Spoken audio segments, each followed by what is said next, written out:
Just going to We're live already, so you're talking. And no, how the fuck was it your idea anyway? I saw that well before you. Some Spanish guy painted it. But anyway, hey You did not. everyone, we're live. You did not. You are such a bad liar. I did. There's a Spanish guy who painted it, The Carlos. Spanish guy, yeah, I saw some Brazilian guy ages ago, like a few years before.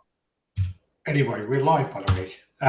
Let's keep these domestics off, the internet, and make it look like we have a happy home. All right, everyone. So we're live, and another week. Happy Easter or happy holidays if you don't celebrate Easter. Hope everyone is good. Sorry, got to mute that. Sorry, no, I could hear myself talking because I've got the screen playing. I don't really want to hear myself talking. I mean, you don't have a choice, but yeah. So yeah, another week. We didn't do one last week. No, we didn't. We did one on the train. Well, what was we did on the train on a Saturday, but I don't think it posted till a Tuesday or something. Yeah, so something like that. Yeah. So anyway, so we're live, and we're back again here. Yeah, sorry, I was having drama before because George was making fun of my camera, and I changed the camera, and it didn't help. Sorry. All right. Who's in the house? So Sonny in the house, Dave Cassie, Chris Jacobs, Gabriel Ross, Edwin Diaz, Mr. Capital, that is. Ross, Jim Collectible Kingdom. Your snipers in the house as well. Gucci Bear. Yeah. Just saw Endgame 3 days ago on the IMAX. It was released in Kuwait. Wow. On the 18th. So he's already seen it. No spoilers, otherwise you're... Dude, if you say a word, you're banned from everywhere. You are literally banned. Ed Dude in the house. Mike Randolph in the house. Gabriel Rose. Ed Dude. Edwin Diaz. Linda Whitaker. Happy Easter. Jason Wilkinson. Ed Dude. PJ. Fran in the house. Just says Colossus. I don't know if he's calling you Colossus or he wants us to talk about it. Vassrod in the house. X-Men exclusives. What's up, Anthony? Nicholas in the house. Belgian Blue. Children of the Atom. Tim, my beard brother. Cat Dad. Rogue One. That's Rick, isn't it? Rick. The whole family's here, motherfucker. A lot of people in. Yeah, we've got 48 people watching. Nice. Chris K in the house. Yo, just dropped off your comics. Cody Spencer. Gary, sorry, I didn't reply to your message, Gary. You just messaged me asking if we were going live, and I guess the answer is yes. Gary. Ben Hizzle. Howdy. Thanks, buddy, Anthony. And Sean in the house. Yo. Yo, motherfuckers. And Mullet Blaster. That's a wicked name. What's he called? Sorry? What's he called? Mullet Blaster. Nice. Yeah. So what other Guyver pieces from Prime 1 are you guys excited for? That question's going to be aimed to me, I'm afraid, George. I am really excited for Guyver 3. I ordered that day one, and I had $747 in points. So the price increase of, I think, $250 on Guyver 1 to Guyver 3 didn't bother me so much. But I am really pumped to get that in. I don't give a fuck about Gigantic. If I was to go get one of the other pieces, I think Zero actually has been like calling me a little bit. I do quite like a little bit of that one. What's the Zero one? I can't remember what it is. The one with the T-Rex. Yeah, it looks nice. I wouldn't do it though. Yeah, I don't like the Gigantic. I just think I know what they're doing. They're trying to focus on the actual figure because it's gigantic, it's big. But the problem is the base is really plain. And I think that I would have probably bought the Guyver 1 and 3 no matter what anyway. But the main selling point, I think, for the Guyver line is like a diorama. The bases are fucking amazing.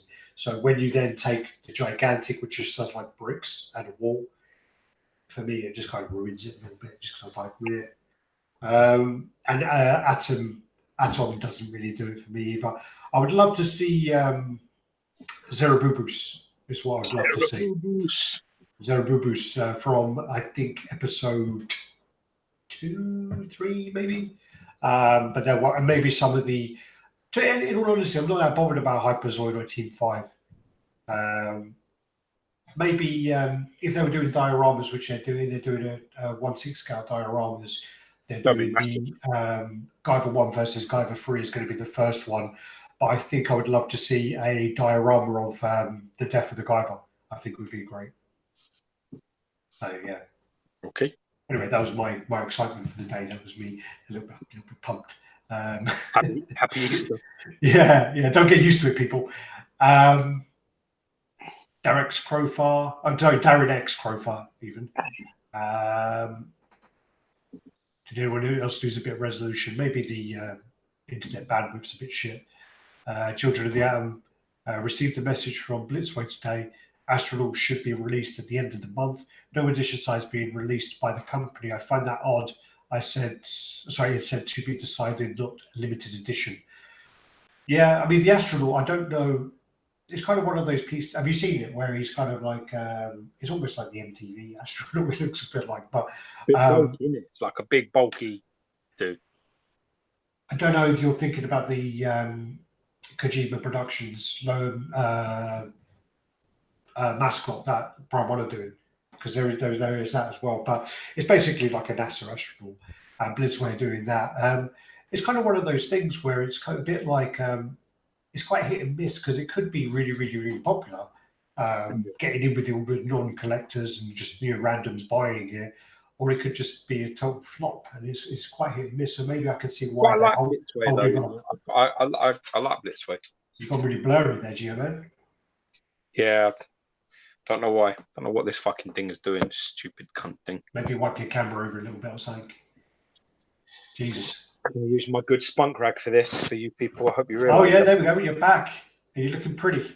But again, yeah, I can see possibly why they're holding back on that is because it's kind of a bit of a risky piece to make. So I don't. Well, maybe they don't want to, but they're going to run out of time. If they're going to release it, they're going to have to put a number on it. So yeah, it's coming soon. They're running out of time. They're probably just trying to get as many orders in as they can and close the PO. Mark Carlin in the house. Rolf. I like that post, man. This is the guy whose mother lifted his piece up and broke it, isn't it, by accident? Yeah, I did like some of the responses on the post. It pissed me off a little bit, but yeah, but I liked his post, man. He took it like a champ, man. Fair play to you. Credit to you, my brother. Credit to you.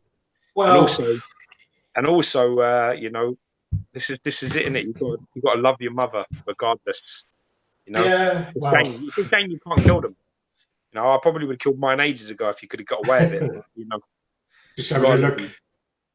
This is one of the beers that Giorgio gave me a little while ago, and I still haven't drunk it. So give it a try. German beer. Happy Easter. I'll stick with Italian. I was about 4 months out of date, but yeah, that's not a surprise for you. Any good? I don't drink. Actually, it tastes fine. It's been in the fridge all day. So, well, I took it upon myself anyway to contact someone at Sideshow for Mark anyway. So I'm hoping that'll be sorted. See, this is what you and you sent Martin, Master of the Universe Spice, your He-Man. Yeah, the He-Man stuff. Do that, man. I was proud of you. Obviously, I know you intimately, as well as two males could possibly know each other. I know you. But yeah, man, that was really nice. It was one time in college, you know, but you know, don't really nice to give, because this is what I'm talking about. You know, you know, there's if you have things that you don't really use or you're not getting any benefit, and there's someone out there that will love them. You know, sometimes you just got to like send that shit off. It's really decent of you to do that, because it was like a proper film sale from the cartoon, wasn't it? Like a proper certificate thing. I remember you getting that. I was there. I'm sure I was when it arrived. I know. I got it like I got it a long time ago. Yeah, I picked it up at a convention in London a long time ago, and it's basically a film cell. It's a picture, like a painted background or something. Are you on the fucking tree or something? Yeah, he's sitting up a fucking tree. And then, but the thing is about it as well is it has it has the film cell, a painted background, and then it has a sketch of the scene. Yeah. So like a separate sketch of the scene, and then it has some bullshit certificate thing with it as well. But yeah, so oh wow, okay. Jason Wilkinson. Wow. Don't know where that came from, but yeah, thank you, buddy. Jason Wilkinson just donated $50. Fucking hell. Really? Fucking yeah, hell. It says eat, drink, and be merry. Thank you, brother. That's wow, thank you. Man.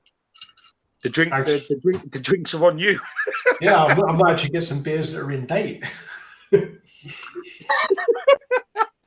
Yeah, that's it, innit? This reminds me of. It reminds me of that time when we bought that big thing of beers and they cost like 50p each. And, yeah, do you remember that? All around the world, didn't they? No. Basically, what happened is your mum went away for the weekend, and I think you were meant to be at my house one day, and then we were going to be at your house the other day, whatever it was, and your mum gave you like 20 quid to buy dinner and to do what you wanted over the weekend. And day one, we basically went to the off license and bought 40 beers for 50p each because they were going out of date. Got fucking smashed. And then basically, I remember you stole my shoes for some reason. Oh yeah, I had to go to KFC. I got hungry for KFC chicken. No, it was Carolina. You fucking liar. It wasn't KFC. It was some cheap fucking budget chicken in Birmingham. Carolina chicken, it's called. It is called Carolina, and the woman in there used to have like the greasiest fucking t-shirt going. Well, the game was if you could make it to Carolina chicken and home with chicken without being stabbed in the process, you'd have a good night. Yeah, but I went with I went with one of your trainers, one of mine, both on the. I was out of my fucking. No, it was my trainers on the wrong feet. But the problem is they were like these brand new fucking Adidas trainers, which were like, as a kid, I didn't really do all the fashion stuff, and these were like probably one of the coolest pairs of trainers I ever owned. And then you fucking nicked them. Come back, and then in the morning they were like covered in fucking mayonnaise and fucking lettuce inside my shoes. You cunt. Oh, God. Could have been worse. Could have been blood.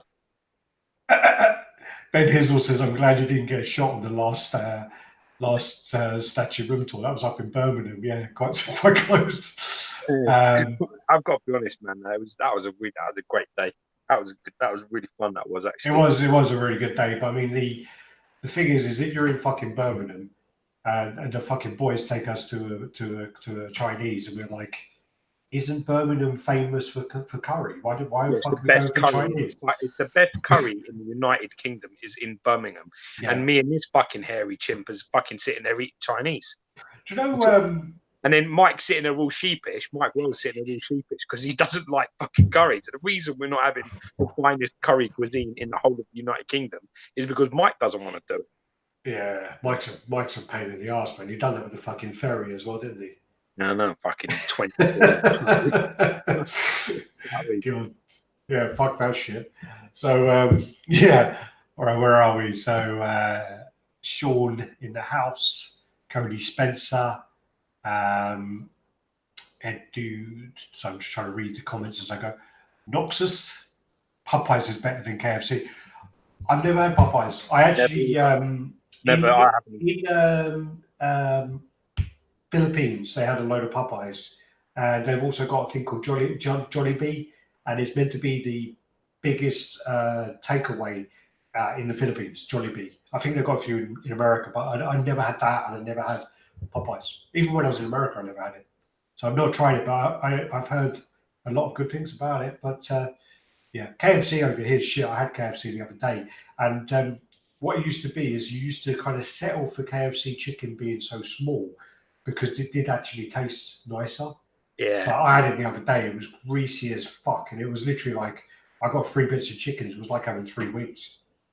Well, I only eat wings from there. I only get the hot wings. I enjoy the hot wings. Well, they are nice. I got hot wings afterwards because I was still hungry. Thanks, Anthony. You're the man. Sonny in the house bought Oh yeah, just bought XM Ghost Rider. We actually got wait, let Who me did go you through buy these that from? first. No, it wasn't. It wasn't Kevin. I was going to say because Kevin's just managed to sell, he sold his as well. Kevin sold his to some fucking Arab sheikh who was like super rich. Lucky. Yeah, yeah. I don't know what happened, but London Whitaker's pissed off saying 4-0 by fucking Everton. Yeah, man. You know what? Today I've been out all day, like with the family and stuff like that. I took the boy out for lunch and took the wife out. Went out with the in-laws and stuff as well, man. I'm glad I missed it, but yeah, there's serious work in that fucking shit team. I'm glad though. I'm just going to say quickly, I'm glad that Ollie's there now to see because he's had like a pretty good time. I'm glad that he's there to see actually what they are, which basically it just shows what they are because they give the effort. When he comes in, they try and prove that the reason why Man United were doing so terrible was because of Jose Mourinho, and only Jose Mourinho. The players were good, and then we have this little honeymoon period, and then now we're back to players not giving a shit again and not putting in any effort and not running and not trying. So, you get found out in the Premier League if you're not at the game, if you're not at the races, you're going to get beat. So yeah, I lost all interest in this conversation quite quickly there. Yeah. You and sports just don't get on, do you? I had a good run with UFC, and then it kind of got a bit over, like too much for me. Yeah. What we got here? So, John O'Donovan, Sad Lemon is an awesome site. Thanks for the link. No worries. Sad Lemon. Yeah, they keep taking my money. Those fuckers. You won't be thanking us in 6 months. Yeah, Sad Lemon and CGC, between them two, they're draining all my fucking money. I've got a CGC account, so I take George's comics and a couple of other people's comics down with me. And yeah, Sad Lemon, they keep on. I think to myself, I ain't going to buy any comics this month. And we got this little group.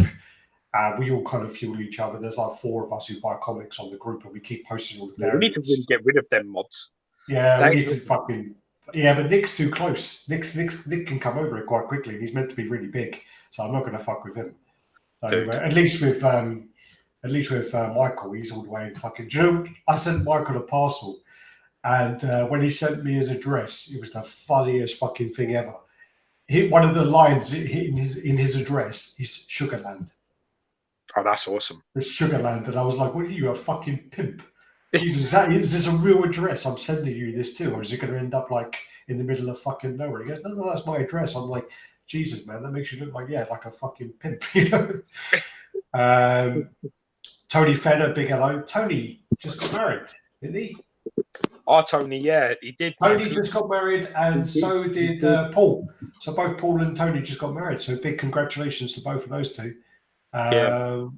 That was lovely as well. That was lovely to see. Huge congratulations. And that's what it's a beautiful. And he shared it on RaddTitan as well, which just fills me with more pride that somebody would be, that they feel good enough to share that sort of shit there. I'm really glad about that. So thank you very much.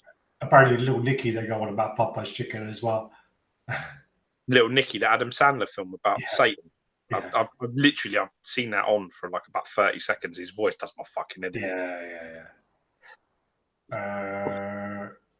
So London Whitaker just got the Prime One Guyver Ultimate Edition. That piece is probably my favourite piece still in my collection at the moment. When it came in, I was like a little fucking girl, and I was like giggling and fucking happy as fuck. And I'm still really happy when I look it up. So you got Cole's Toy Story. Hey, what does CGC stand for? Certified Grading Company, I think it is. Yeah. Well done. What else have we got here? Gary talking about the Champions League. Cody Spencer, really love that Mad X Magneto. Yeah, Mad X Magneto. Considering it's probably it's got to be about 5-6 years old, maybe more, and it is. We've heard people saying, people willy-nilly throw around the word Grail, and sometimes it's a bit like you don't know who to trust because sometimes it's a bit of a my friend made it, so I have to say it's a Grail, and I'm obliged to say it because I own it. But we saw it, and it's a really nice, really classic-looking piece, and I think it's really held up to the to time. You know, I think it's a very Well, nice I don't piece. know. It's not. It's a funny thing. It's not like it's held up for the time. It's like it is what it is, and it doesn't try to be anything else. And it's not trying to like like that like in statue collecting every like 2 years pretty much there's like a trend. At the moment the trend is like texture. That's the trend. Texture everywhere. Every fucking thing's texture, like lace on boots and fucking stitching and the different contours of everything. And there's nothing wrong with that. It's a great deal of detail. They're managing to get onto a sculpt that, from years before they weren't able to achieve. But there's something that's classy about the Mad X Magneto that doesn't, you look at one and it's like full of texture and it's full of like lines and it's full of stitching, full of levers and plevers and fucking rubber and and metal, all different sort of materials everywhere. And then you look at the other one and it's sort of a very comic, simplistic style, but it doesn't matter. It's just, in fairness, the Mad X Sabretooth does the same thing. Does exactly the same thing. It's not got loads of like stitching and little texture changes on it, but you look at it and it's like, it's a very well hand sculpted and classy piece. That Magneto was really nice. Well, there were a few things about it as well which I absolutely hated in pictures, and it really bothered me in pictures. And I thought, fuck me, that looks cheap as fuck because of the plastic on like the plastic holding him up and the plastic on his hand to hold up the skull. When you actually see it in person, it's done really well. When you see it, you're like, actually, it does what it needs to do, and it does the job. In pictures as well, I look at the skeleton of Wolverine, and I'm like, that looks cheap and flimsy, and in person again, it does the job. And I think there's also another base. I think he did a second base of it. Johnny hasn't got it, but he did another base. I've seen a few of the boys have posted it with it, haven't they? Yeah, I think it's like it's got a few girders and stuff on it, and but I think the base is fine with what it is. What's the highest grade comic that you've got? Got loads of 9.8s. With comics, you're mostly going to get 9.8s. With Batman Damned, a lot of those came in at 9.9 and 10, which is quite hard to get hold of. There are some, like if you go on CGC, you can see a few 9.9s. I do have a 10, but it's a silver foil. Comics are not possibly graded at 9.9. You can't get comics graded at 9.9, so it has to be a magazine to be a 9.9. No. You if you look up say like Walking Dead number 1, Walking Dead number 1's got some 9.9s. There are some, yeah. There are. It's quite rare to see 10s. There's some obscure comics that pop up because I skim through so much shit on eBay. I've slowed down a bit now, but you get some random comic like fucking George's Adventures in the Forest, and all of a sudden that'll be a 10. It'll just be like some random fucking thing. But I don't know. 9.8's as high as mine. Mine goes. I have to deal with this camera. I don't know what's going on with your camera. It's like some weird changed on it. It's like when I move or something now, it's done that thing again. I have to mess with it. Sometimes when you do like updates on your phones and things, it changes things for you. It might be that your front camera's got like autofocus or something activated. They've changed the settings then because I haven't do that. So fucking. Or even what about on your screen? On your screen, is there like a little AF? Where? I'm just saying, on your screen, what can you see on your screen? No, I can't. Doesn't say anything about it there. Yeah, all right. Sometimes you see an AF and you have to click on that. So yeah, I do have a couple of 10s, but they're silver, like these silver foil posters, and they come in at 10s. I'm literally really wanted to throw. Oh, well, XM Red Hulk is still being reworked, so you need to wait for that one, Gabriel. Yeah. No one likes the SS Magneto. Which one? I saw it. I saw it recently. The actual body, I do actually really like, and I do like the figure, the cape, and the heads even I like, which some people said, I think they said like John Travolta or some random shit like that. But the base, I don't like the base. I think it is it's a mess. It's an absolute mess.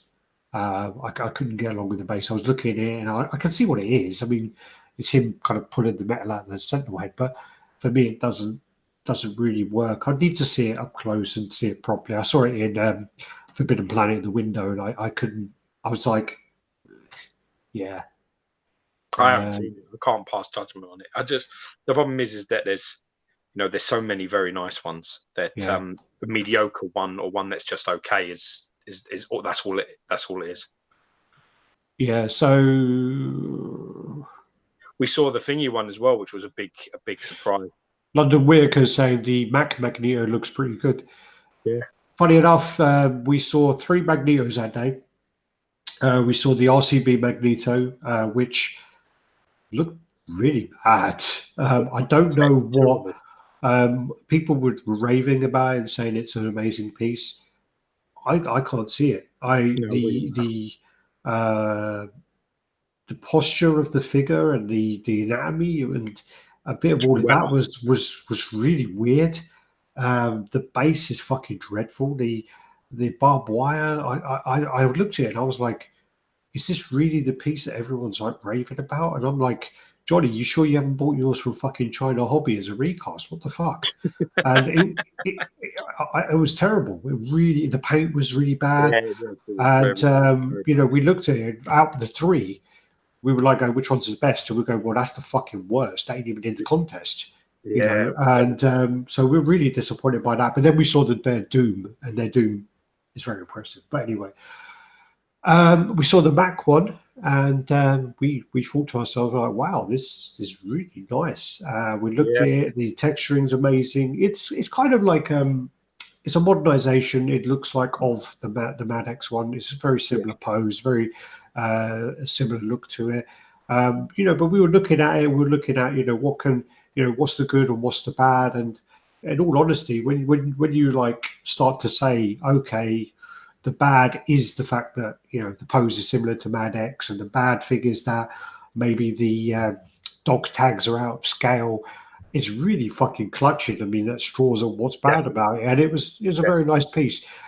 Only problem is for some reason the guy has a problem with us, and God, I don't even know whether to go into. But something happened. Like George sold something to him, and George said, George said, if we have a meet up, we'll invite you. And we were out. We went to a con, and we saw some people at the con, and we went out for dinner, and he saw that, and he had a problem with the fact he thought that we didn't invite him because he was friends with someone else, which the real reason was it was all last minute. So I think George spoke to him and said, that's not the case, blah blah blah. So he's like, oh, okay. Then there was a video where someone pointed out the similarities between some of his pieces and other pieces, and you just happened to be having a drink with that guy one day. Amongst other people. The points. Association, sir. If you read my comments, the points on some of the pieces were very valid. Some of the pieces, the poses are very, very similar, like the Cyclops, the Sabretooth before he changed it, and some of the other ones. And what happened is I commented and said, I totally agree with your comments about this, but I think it was like Iceman and Silver Surfer, you're clutching at straws and they're nowhere near the same. But I agree on the others. And that was my comment. And then all of a sudden it's like, oh yeah, you're just agreeing with your best friend and blah, blah, blah. And I'm like, well, I met this guy in New York and I had beers with him. Yeah. Exactly. With other people and whatever else. We met at New York Comic Con. So all of a sudden we're best friends. But I agreed with what he was saying. So it kind of like taking the validity out of my comment, which is like, you're only agreeing because it's your friend. So anyway, and then we were like, fine, whatever, fuck this guy. But we were then going to review the piece, and we were looking at the piece and thinking, we'll review it. And then like we get told, oh yeah, Mac doesn't want you to review it because he feels like you're going to give it a negative review because you don't like him. And we're like, what the fuck is wrong with this guy? If we're going to review it, we were going to review it because we thought it was a fucking really nice piece, and we thought to ourselves, you know what? I'm not. I said it. I said I'm not going to review this piece now because it is a really nice piece, and if this guy keeps on being a fucking idiot, I don't want to give him any fucking positive publicity about it. So, anyway, but it really pissed me off anyway. So for some reason, it actually really did piss you off. It's like you're funny, because I am very transparent. You know when I'm fucking seething. You know when I'm cross. You know when I'm happy. You're a bit different. When you're annoyed, you're like blank. You're very good at, and I could tell immediately how fucking pissed you were. And I think the reason that you were pissed more than anything else was the purest feeling of, that one thing, like 2 and 2 makes 5. Maybe you don't agree with this guy. Maybe you've had conversations with this guy and you've not got off on the best foot. And that means you're now going to slate his piece. And that's just really, really sad, because the brutal truth is that never, ever, I mean, I have issues with people, and they're undisputed. I got in that Akuma sculpted by Eric Sosa. Now there's no love lost between me and Sosa. We've got a serious problem. I got that piece in, and it's absolutely stunning. And I can't turn around and say it's a poor piece. He did a bad job. The sculpt is fucked. It's not. It is an absolute stunning. It's the best Akuma out there in any scale. And love him, hate him, being different. I can't not say that. And that's the same with this Magneto. We would have looked at that Magneto and we would have said, this is what's great. This is what's, this is fantastic. This, that, and the other. And the sheer fact of, he's nervous about it. He doesn't want you to review it because he says you're going to slate it because you don't like him. That basically just was like, you know what, you've got no class, and you've got no sense of the truth. And the problem that is with us is that we actually think about it from a completely different perspective, which is, you know what, if it's good, we want to tell the community it's good, so that people, will be able to fucking see it, will be able to find it, will be able to buy it, will know what they're getting into. It's about sharing your experience. There's a lot of people not going to ever see this piece ever, and people trust people, and people trust you to tell the truth. And we actually, believe it or not, barring the haters, we have a very good reputation, and we're held to probably the highest standard. I don't know anybody that's held to a standard higher than ours. We can't do fuck all. We can't have dinner with people. We can't fucking share things. I mean, any piece we get that we share, it's like, we are held to an unbelievable standard. And, to think that we would slate that piece just because, maybe the commissioner is, you've had words with him, or you've had a disagreement over something is a disgusting concept, because... Well, the thing is what happened as well is he left RaddTitan and he had like a fucking hissy fit, and then he applied to come back, so I let him back in, and then it was like he told someone, "Yeah, I don't even want to be in RaddTitan. I only want to be in there to basically to vet people who are buying my product, so I can go onto RaddTitan and look them up and see if they're actually collectors." And I'm like, well, why the fuck are you going to benefit from being there when you don't want to be there? Yeah, So yeah, fucking idiot. It was sad. It was sad. To see you angry about it, it upset me a little bit. Because I'm not really used to seeing you pissed. Well, I can completely see why. To be brutally honest with you, we were all ready to get on there, get the piece out, talk about it. Say if he kept his mouth shut, we would have done the review, and it would have been like, this piece is awesome, blah, blah, blah, whatever, but fucking idiot. Anyway, that's enough of that. Cody Spencer saying there are some J. Scott Campbell covers that are 9.9 that pop up every now and again. I'm trying to think, there was a few others that kept popping up at 9.9. But they did whenever they're 9. I never see them. I literally, honestly, I've never seen 9.9. The only 10s I've ever seen are them gold or silver Spider-Man things or other covers that you lot get. But I've never seen like a proper comic at 9.9. Never. Yeah, I've seen comics, but not 10s. But yeah, I've seen 9.9s.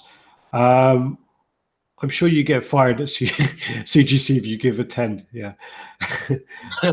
Spanish Heart 18. Honestly, I'm shocked at how many 9.8s you got there. I'm surprised. I had a comic which I bought in 1993, I think it was. I had it literally from maybe around the time it came out.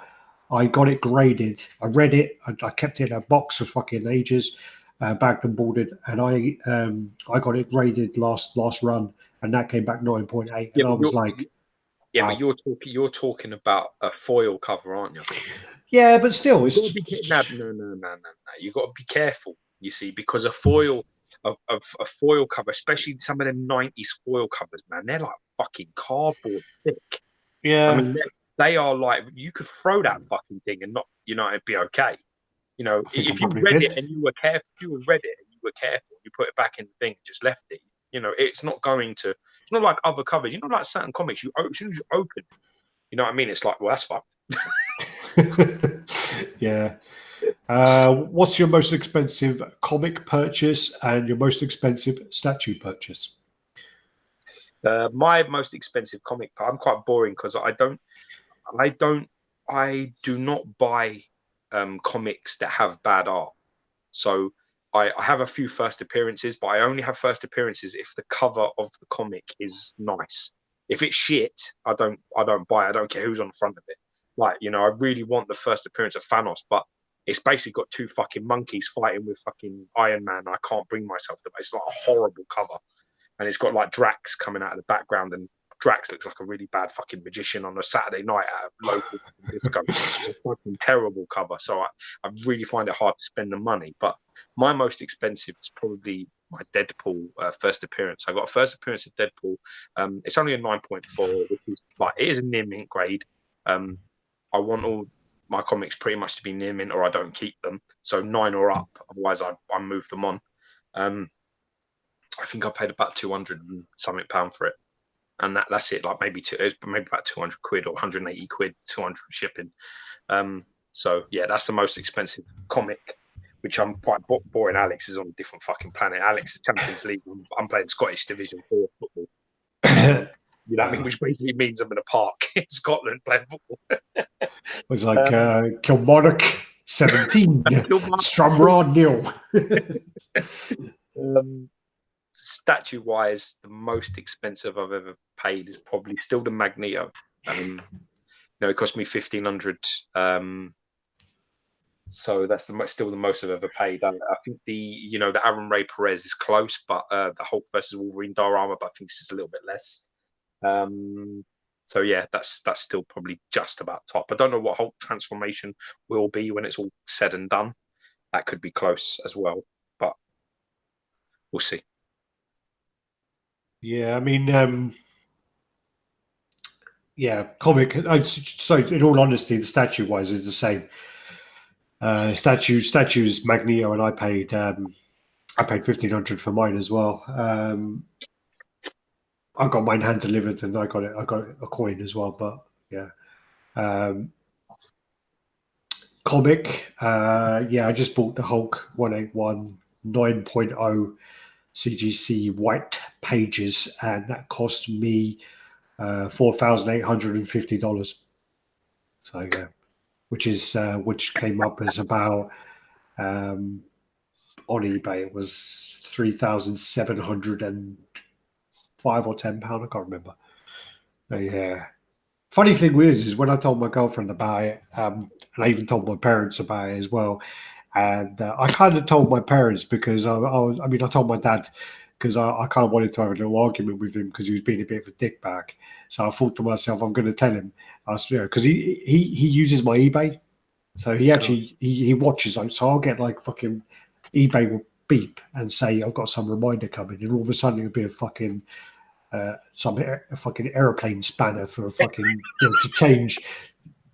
Or like a custom spanner to change a cam belt on a fucking but at least like when people look through your eBay, your dad masculines the fuck out of your eBay because it goes from statues and comics to toys, to like fucking aeroplane fucking spanner. Let's have a cam belt. Let's have a fucking water pump on there. Boat engines and fucking camping oven and fucking.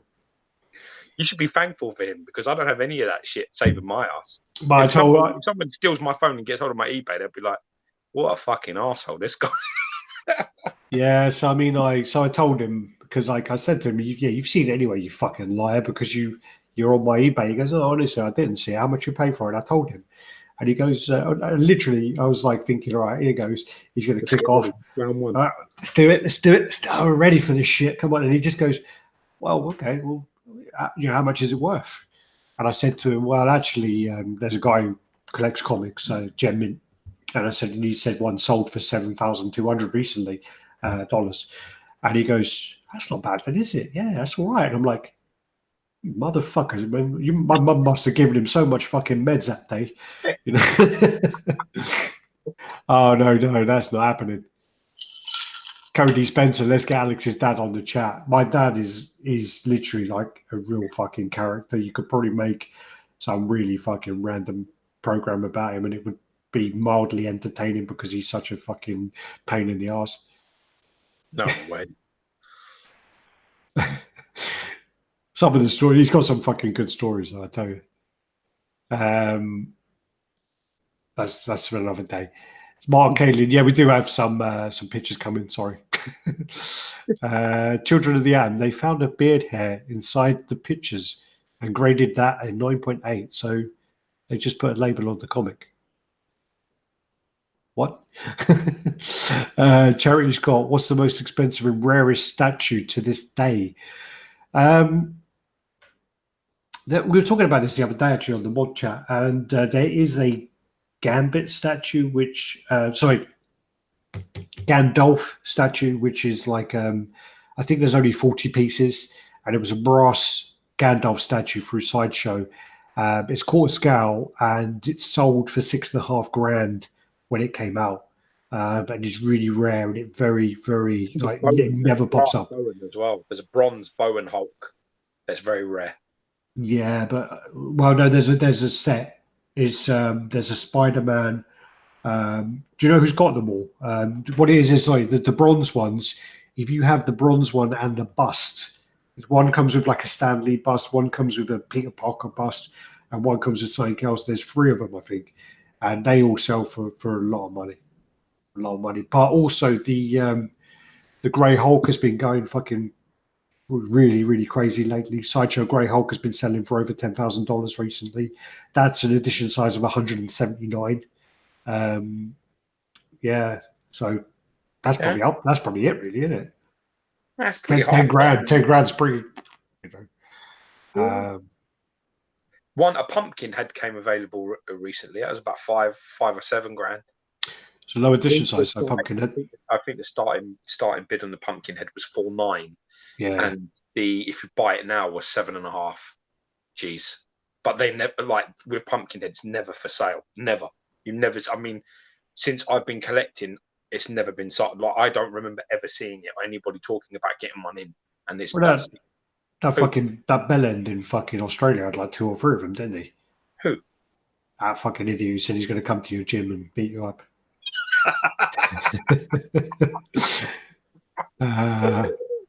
Oh yeah. No, he knows people at my gym. Oh, he knows people. That's what Danny Hines told me. He knows people at my gym. I keep walking up to people going, "Do you know this guy?" And they're like, "Nah." I'm like, oh fuck. Dan Fresco, did any of you see Captain Marvel, the movie? I saw it. I didn't have an issue with it. I mean, it was a filler. You know, literally. You know, you watch it and the end game with Alex maybe next week when Reddit over it. Yeah. Well, what happens with Captain Marvel is I heard all the negativity about it, which is the best thing about it, and you go in there with very low expectations, and it just does what it needs to do. You know, it's not going to take your breath away. I have a bit of a problem because she's like the main character. I'm going to have a problem. Not because I have an issue with her. It's just I've seen films with her in it, and she's weak in everything I've ever seen her in. And the reason why she's bearable and mildly acceptable for me is because other people are there to distract me. If she's leading, I'm going to have a real fucking problem. So I've got it on Steelbook because I collect Steelbook. But I'll put it on if it's shit. That'll be the end of that. Well, I mean, just don't watch it with Jenny. But the other side of it is, I mean... I watched that one recently. I quite liked it. Like I didn't have a problem. I need to watch it again because as Bart and his wife were over and they fucking talked the whole way through it, so I couldn't watch it. You should have crucified the pair of them. I was tempted, and also I don't my let girl, anybody. Jenny, like even Jenny through Aquaman, like she said one thing when it was when we watched, like obviously because of my son, I'm like I watched like 45 minutes and I watched 20 minutes and then I did it on 3 different days. On the first day, Jenny was sitting next to me, my wife was sitting next to me, and she just sort of leant over as I was watching and went, "This is like a video game." And I said, "You know what's fucking great about a video game? Nobody fucking talks to you when you're fucking playing it." And she just like, you know, have we said like you told me something different earlier? You said something about, you know, what's very good about a video game is no cunt tells you you're playing a video game or something like that.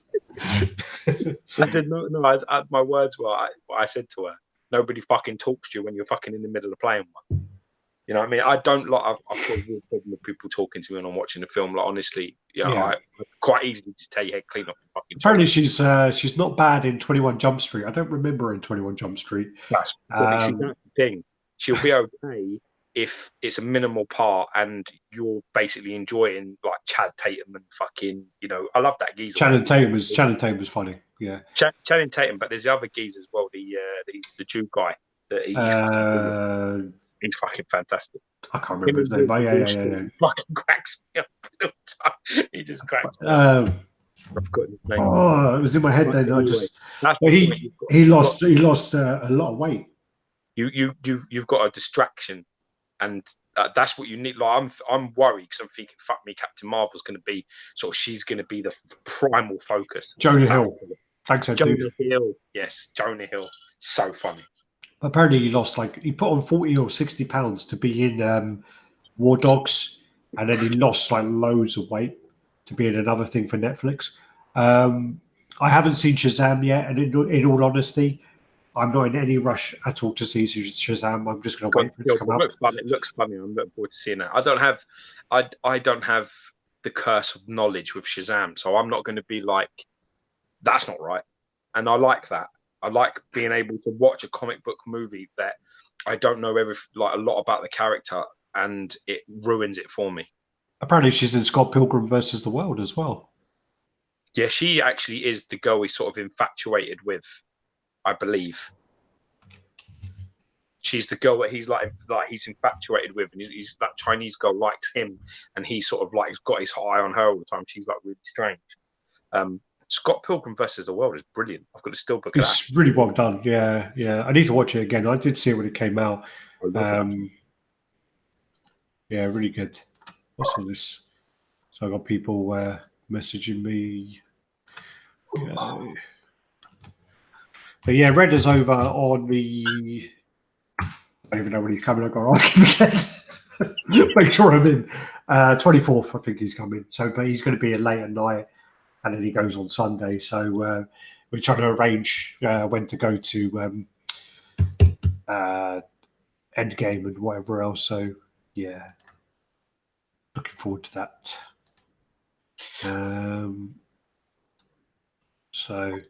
Oh, hello! I got a message from my comic guy, and he's pressed my shit. So he's going to send me some pictures of where he's pressed and cleaned my comic. Great, nice.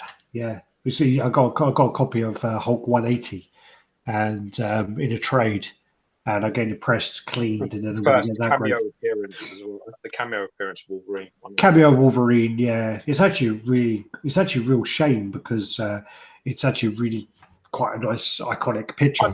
I love that I have loads of comics in my collection that have got first appearances, but no one ever writes them in fucking face. That's what I love. Yeah, well, that's because they know you're a fucking bellend. Well, yeah, you might need to send me those again, those pictures. Anyways, remind me later. So what do you want to do? Do you want to go on to the? Yeah, let's go, man. What I was going to just mention beforehand is there's all this stuff about Prime One and Sideshow and whatever else going on, and basically Prime One have announced that they've sorted out some shipping to US. There is a method that they will be shipping to US, and it will cost a lot cheaper than their previous quotes that they've been doing, but it'll be I think it's like shipping through via fucking sea, so it takes 1 to 3 months. They're taking each box over by canoe. Yeah. So, Be but with the thing you is, 3 to 6 months for a couple £100, a couple $100. yeah. So I mean, they, so they're sorting that out. They will have the US warehouse. Obviously, there's going to be a bit of friction between Prime One and Sideshow because, when that's the thing as well, which we haven't even told anyone, but we for about a month or whatever it's been, we're not affiliated with Sideshow anymore. But when we were affiliated with Sideshow, whenever a Prime One piece came up, they sold like hotcakes. You would see these like affiliate links popping up, and Sideshow sell and make a lot of money through their Prime One sales. So when they do that, if Prime One then say, you know what, we're going to set up our European distribution and our US distribution, Sideshow are going to be upset about it. Well, they should do that though, because at the end of the day, the big problem I have at the moment, this massive issue is they're taking a huge cut from Prime One, but they're offering absolutely zero customer service of any kind if you have a problem. If people are having breakages and they're going to Sideshow are saying like, oh, well, Prime One don't give us enough replacements, all this other shit. It's like all you're doing is highlighting the fact that whatever agreement you've got with Prime One isn't a good one.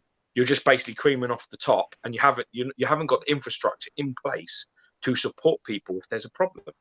Because that should never be said. I don't give a fuck what company. I don't care what company. If I hear one company turn around and say we don't have a replacement for something, I don't give a fuck who it is.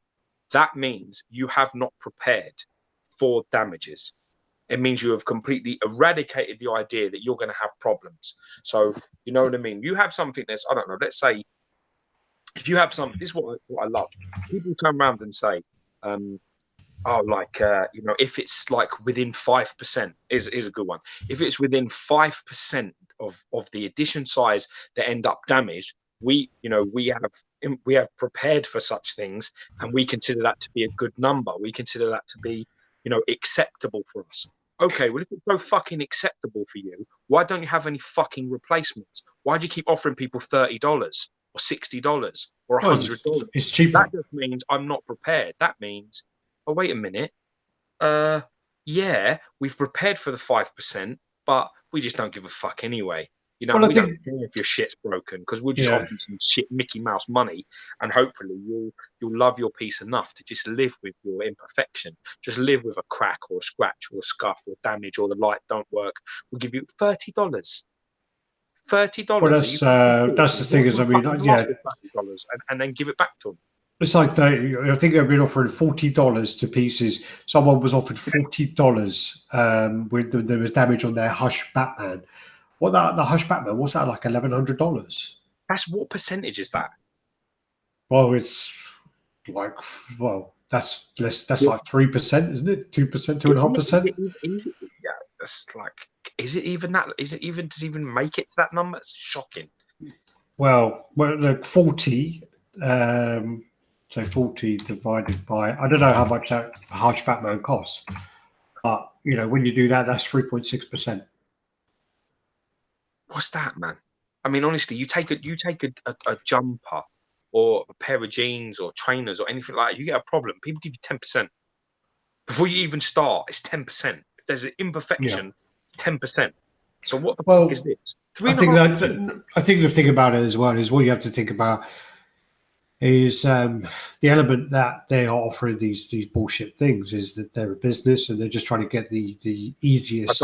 I'm saying that's why they're doing it. The devil's advocate shit. No, but that is why they're doing it. They're doing it because they're a business, and for them to send a replacement part out costs more than $40. So that's why they're thinking, shit, we'll just do the quickest, easiest response. We'll send the $40, and if they agree, and if someone agrees to it, it's closed. That's it. That's what they're looking to do.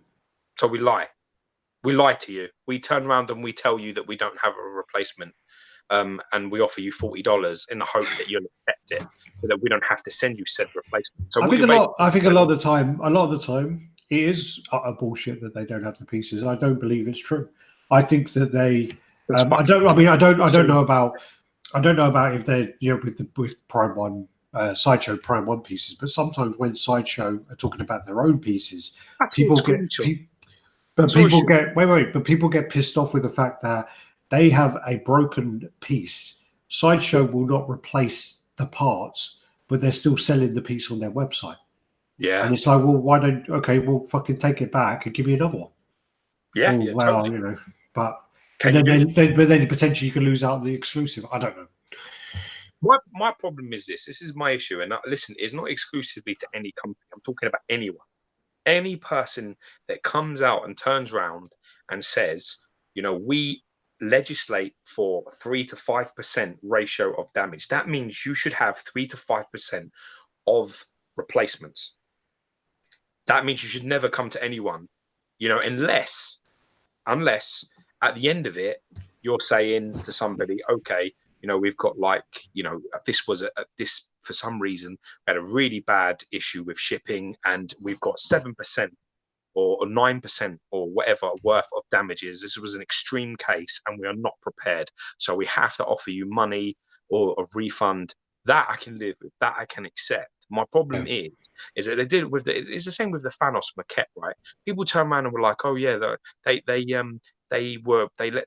it was 5%, which is shit, which is a lie. It was 5% of the damages, and that's thoroughly acceptable. And they were prepared for that. So if they were prepared for it, why did so many people get told that they didn't have replacements? Why did so many people just have to take the money or get a refund back? Yeah, that happened too many times.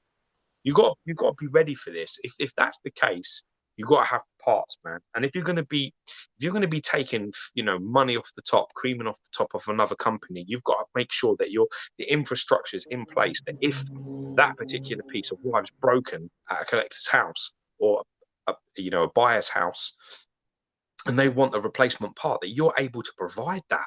If you can't provide that, what are you doing? You shouldn't be selling their items in the first. You shouldn't be distributing. You shouldn't be the middleman involved.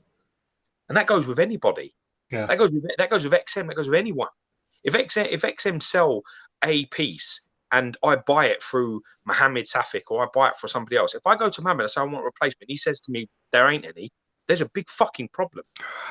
But that's different. No, that's different. That is totally different. No, that's different. I don't accept this. Different. That's different. I don't accept this. That is different. I don't accept it. But it is. You're not buying it. You're not buying it through XM. You're buying it through Mohammed. And the problem with that is, Wait a minute. Okay. All right. Wait. Just wait. So you're the same. Wait a minute. Wait a minute. Wait. All right. So look at it from this point of view, then, right? If Mohammed or any reseller is the middle person and they sent me an item, why can't they go to XM and get the replacement and send me the next item? Why can't they still be the middleman when I've got a problem? Why is it only they're a middleman when everything's okay? Because they're not meant to be. Because they're buying it from XM, right? Yeah, and they're then selling it right out of region, right? They're selling it outside. So why don't they go back and say, "I'm the buyer"? Can I finish? If you ask me a question. You ask me a question, then you won't know. You've made your statement. I haven't finished it. The rest of it is rubbish. Why is it? Because I haven't said my point yet. You just asked me what your question is. They bought it from XM and sent it to me. Sold it on, right? Yeah. So if they've bought it from XM, they're still a customer, right? So why can't they go in there and get me my replacement and say it's broken? They don't even need to say it's for me. They could just go in there and say, "Oh, I bought this. I've got it home and it's broken." They can say that, but the thing is about it is if Mohammed or who we're just saying a name, if someone is buying, I buy from Mohammed, so I'm saying Mohammed. Me too, and he's always honoured everything, so he's always been fine. But the thing is like if you're buying from person A and it gets sent across to me, it's a bit like, well, except you're buying it out of region and you're kind of like you're buying it from Mohammed, and if he picks it up from XM and then it goes to him and it's fine, and then he ships it to you and it breaks in shipping, how is that XM's fault? No, wait a minute. Because then you're using someone else's shipping. I don't receive opened items. I receive sealed items. I don't let people open my shit.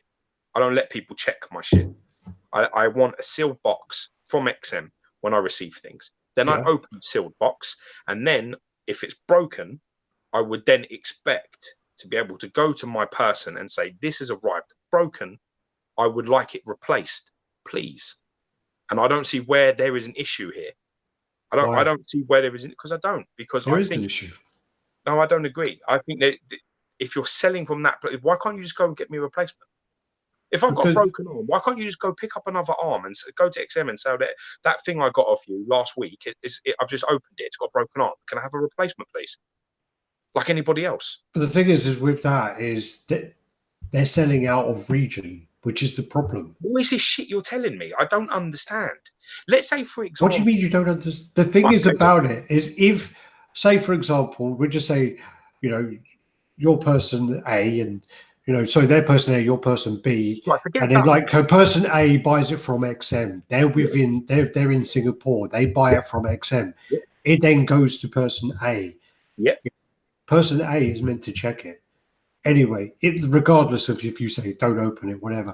But then if person A sends it across to person B and they've sold it to person B, which is outside of the licensed region, you're not meant to be buying it anyway. But the thing is then if it turns up broken and then person A goes back to XM and says, this piece is broken now, it's arrived in wherever and it's broken, they could go, well, that's your fault for using this shipping company. You've used a shipping company, which we don't use anyway. So it's broken in a way that they're out of their control. Wait a minute, but what about it's this? The same as like, well, it's without the region thing anyway. It's like me buying something from Sideshow. I get it from Sideshow, it gets sent to my house. I then sell it on eBay. I send it to you. And then it breaks from me to you. It's but there is a little bit of a different story here, and here's the different story. Your example, you being the person that sold me something from Sideshow, is you talking about being like a buyer yourself. You've decided, you know, we're talking about people that actually are providing, you know, they're making a living from this thing that they're doing. They're making a living being the middleman in this fucking thing with XM or whatever they're doing when they're selling you things. So they should be able to get replacements and send you those replacements. If they can't do that, there is a problem within the system. This is what I'm telling you. Regardless of what you're talking about, I don't care. Not really, because then there's too much. No, there's a lot more about legalities. I agree with you on legalities, right? I'm not talking about blame. As well as then, if XM openly send a replacement part or replacement piece, why can't they just give it to the person? Why? I'm saying if well, there is a loophole where possibly they do, but I don't know. But if they then send it to you or whoever, they're then openly supporting people selling outside of region, and that could affect their licensing. Yeah, but we're not talking about this. We're talking, let's say, forget Mohammed or forget any other person, or, you know, Justin or whoever else is selling, for example, Winchar, forget all of that. Let's say it's me, right? Let's say I live in Singapore and I buy something from XM and I then send it to you, right? Yeah. And then you tell me, George, man, my arm's like shattered to pieces or there's something is broken, right? I would just go back to XM and say, this is, you know, I bought this from you and this is broken. And then I would then send it to you. I don't need to get XM in. I don't even need to tell them. So what's the problem? Well, yeah, but most of the chances there is XM will give you the replacement. But that's what I'm saying. If they give me the replacement, there's no issue, is there? We've gone on to something totally different. We started off about Prime 1. No, I'm saying we started off with Prime 1 and Sideshow, and now we've gone on to XM. No, because technically speaking, there is a middle thing involved here. There is a middle person, and that middle person is going to get fucked. And the middle person with the Prime 1 situation is Sideshow.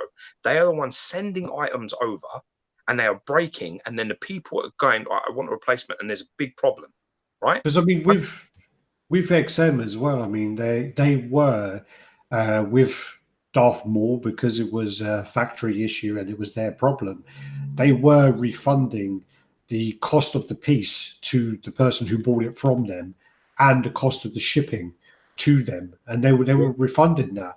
But the problem then is the fact of, you know, then if you look at it, the person buying it from XM has a cut, and they probably take a cut on the shipping costs as well. So if they're then charging someone 500 Singapore dollars to ship it, it probably costs them 300 or 250 Singapore. So they're making that money on there.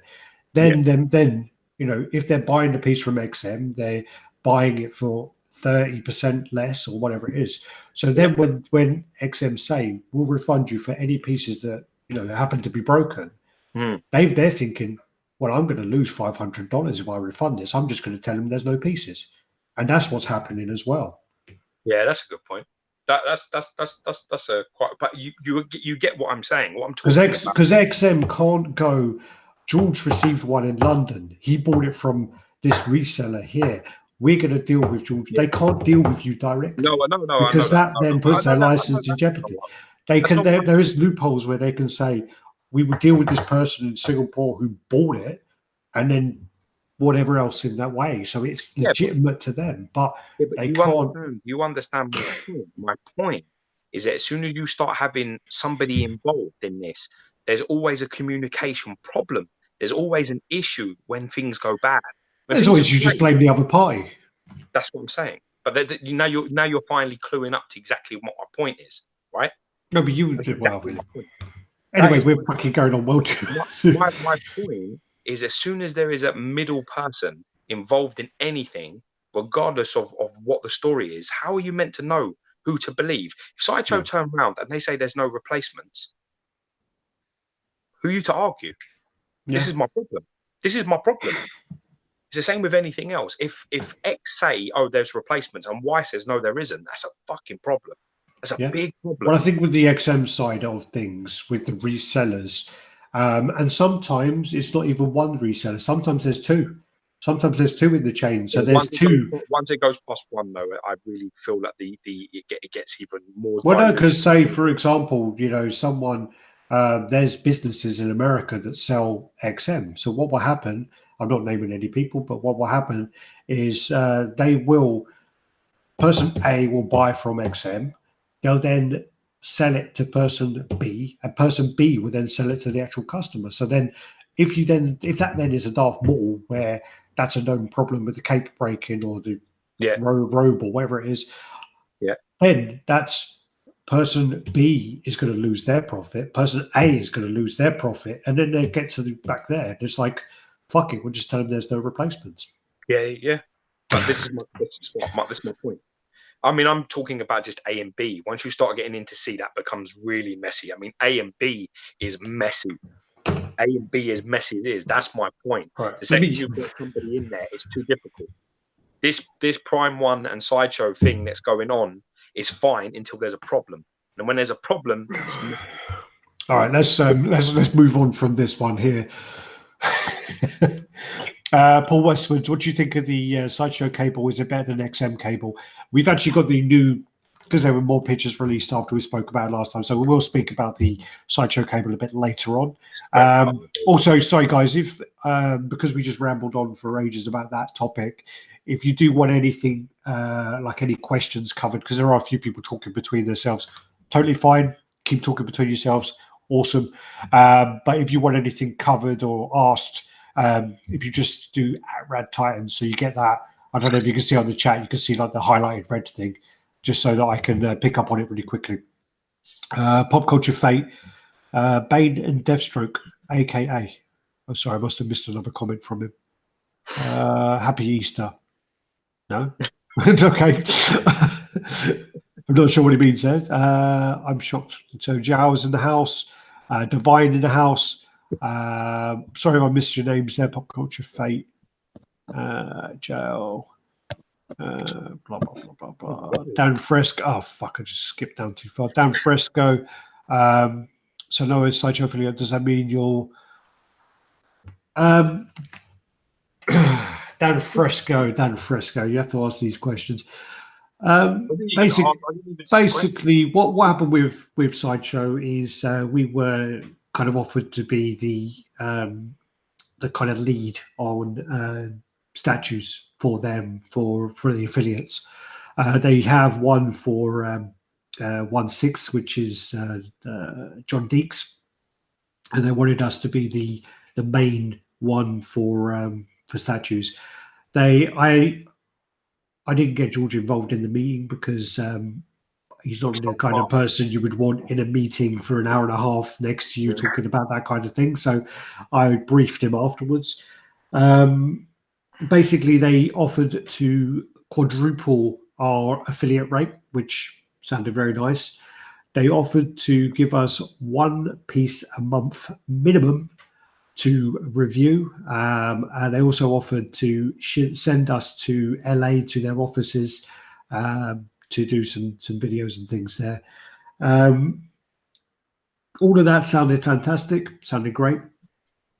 And then we read the small print, which kind of meant that it was going to be that they kind of controlled more of the channel than we would like. We don't want them to kind of control anything. And as a, as a company, they shouldn't have any say in what we post and what we don't post. They then wanted to restrict the 3D and 2D content on the page. So if you have artists showing their art, and we are big on sharing and getting artist names out there, they didn't want that at all, which is kind of ironic when some of their artists have been kind of found because of us posting it, So we had a discussion with them, and we parted. We just said, look, this won't work for us, and have a good day. Virtual handshake. Good luck. I still speak to my rep contact, and but we're not we're not doing the affiliate stuff anymore. What we will be doing is there will be more custom content coming in, but what we are going to do is we're going to try and protect the community we built by not allowing everybody to post their custom work, because we only want kind of trialed and tested custom commissioners to post, so people don't get ripped off, because unfortunately there are a lot of custom people scamming people. So you will see a stream.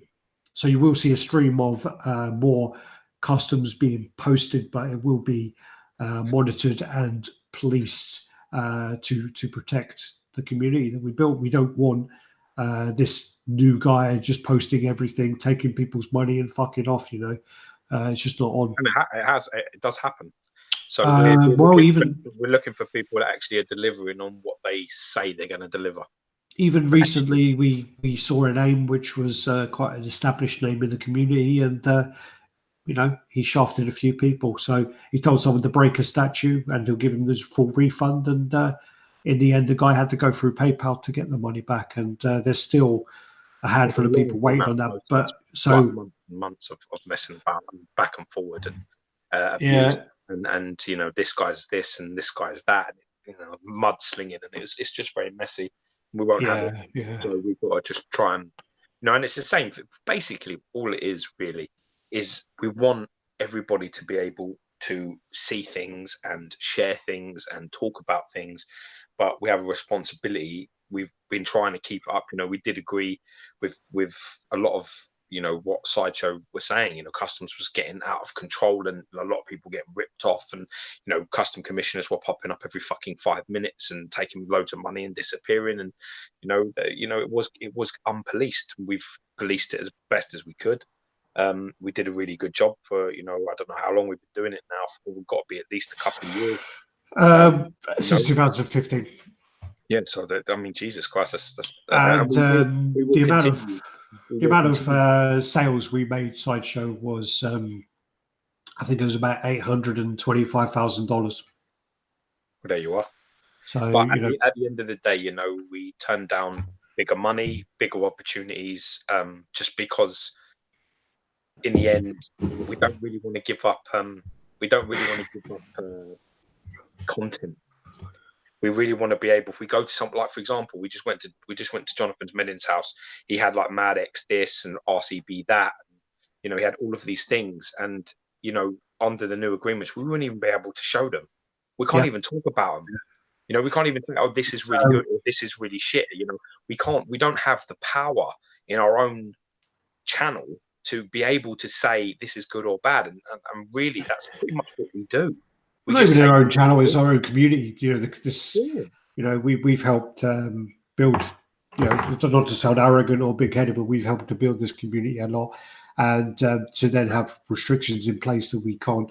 We went some loophole ways, and we kind of like done the loophole where we could review a piece, but we just can't mention who makes it. But they said you can't do that anymore. So with that in mind, you can't even like say this is this piece, blah blah blah, but not who makes it, not because originally it was you're not allowed to have any content which directs people to be able to purchase. That was the kind of restriction in place. With that, that's fine. You can kind of get around that. You can say, here's this piece, which is, this is this bottle, and blah, blah, blah. And, you can talk about the art, you can talk about the sculpt, you can talk about the paint, you can talk about all that kind of thing, which we do. But you just don't say, this is by Joe Blogs, and if you want to order it, go to his website or go to his Facebook, which, again, that's fine, because then you're not plugging people. It was great. Yeah. But then now you weren't even allowed to talk about the bottle. Apparently Ed Dude says we're like a married couple. Yeah, but I mean, dude, do you want to see us in Sainsbury's? Oh, for fuck. I think we spoke about that last time. Oh, no, we didn't, did we? No. Yeah, we tell the story. I just, like, you want to see us in the supermarket. You know what about it. You know what I'm going to, I think I said it before in the chat, but we were in Sainsbury's, which is like a Walmart or whatever you call it in America. And I'm walking along, I've got the basket, and it's his shopping that we're doing. And I think I sort of said to him, take your fucking basket back. Why am I carrying your shit for you? And then like we're standing in the middle of the bread aisle arguing about who's going to carry this fucking basket. And I think he started trying to fucking blackmail me and say, look, if you don't carry the basket, I'm not making you dinner. And then I'm like, well, fuck you. And then this old ladies, like two old ladies walk past, and they're kind of like, and I'm like, and then they walked off, and I'm like, yeah, now they think we're a fucking gay couple. And then the only thing George wanted to say was, well, fine, whatever. And I'm like, what do you mean, whatever? And he goes, well, they know who's getting fucked if we're a gay couple. And I'm like, okay, fine.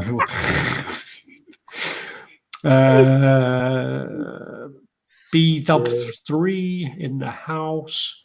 Apparently, Divine says, right, Alex, when I ordered Cheetah, and my replacement also came broken, they told me they wouldn't give me another replacement, but I could try and order it again from the site. Yeah. So, yeah, that's a bit shit. I think you've done your favour. Yeah.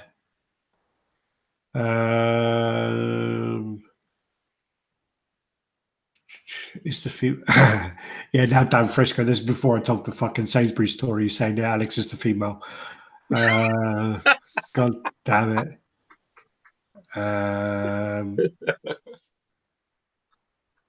Well, no, yeah. I mean, Andy's saying that someone got replacement. Yeah, people could get the replacements for their pieces, but it's about how you do it. You can't. I don't. Jemmin is the name that's popped up there. Jemmin shouldn't go to XM directly and say this is broken. It should be that his reseller is the one dealing with it. That's the point we were making. The funny thing is, what's interesting is when me and Alex have these debates, you always find that we actually are agreeing in the argument.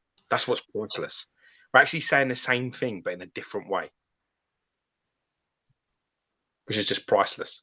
Yeah. Oh, Divine's talking about the cheetah. He said basically this is years later. This is what we're talking about when the statue was released. The resellers went above and beyond to say, yeah.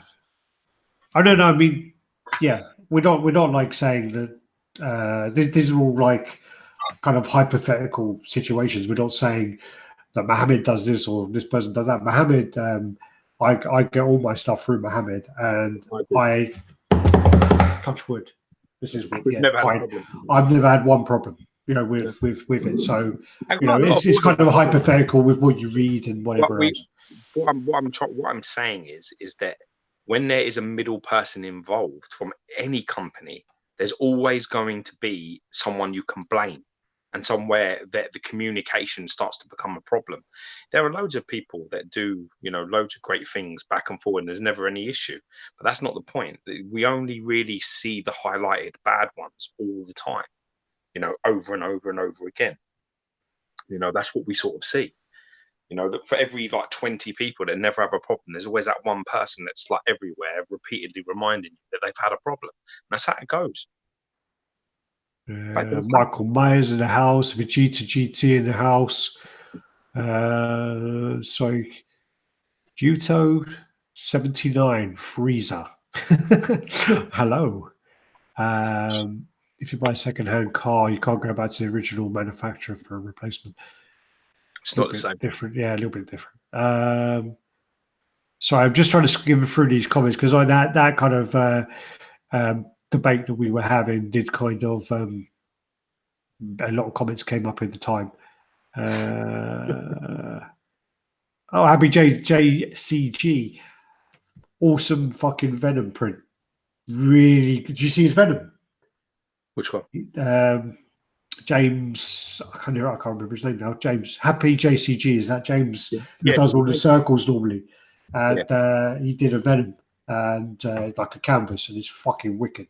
Really, really good. Is it the McFarlane one? Yeah, I think it was a blue background. Yeah. Really nice, really nice. That's my new favorite name. I've got a new favorite name. Go on. Dirty Alfred. So, Luis, how did you get affiliated with Figurama Correctors? Not affiliated with them. Don't get anything for sales for them or anything like that. What happened with Figurama was I got contacted last summer, I think it was. No, before that actually. No, I'll tell you what happened is we did the end of the year show, and we put on there. This is one of the companies to look out for, and one of the owner, contacted us and basically said, huge thank you for the recognition and the support, and we just started chatting away. We've been talking like a little while about, he'll send me a few things, send George a few things, and we'll be like images, I mean, not things, and we'll give feedback on that. And then he's basically said we got a release party in Thailand, and can you guys come along? So I went along to that, and it was so basically, not affiliated as in we post sales and get money for it, but we do kind of get sent images and whatever else for them, and we give feedback. So not affiliated. Rogue Tanks in the house. Damon's stash. Paramount will destroy itself. Independent statue artists will rise.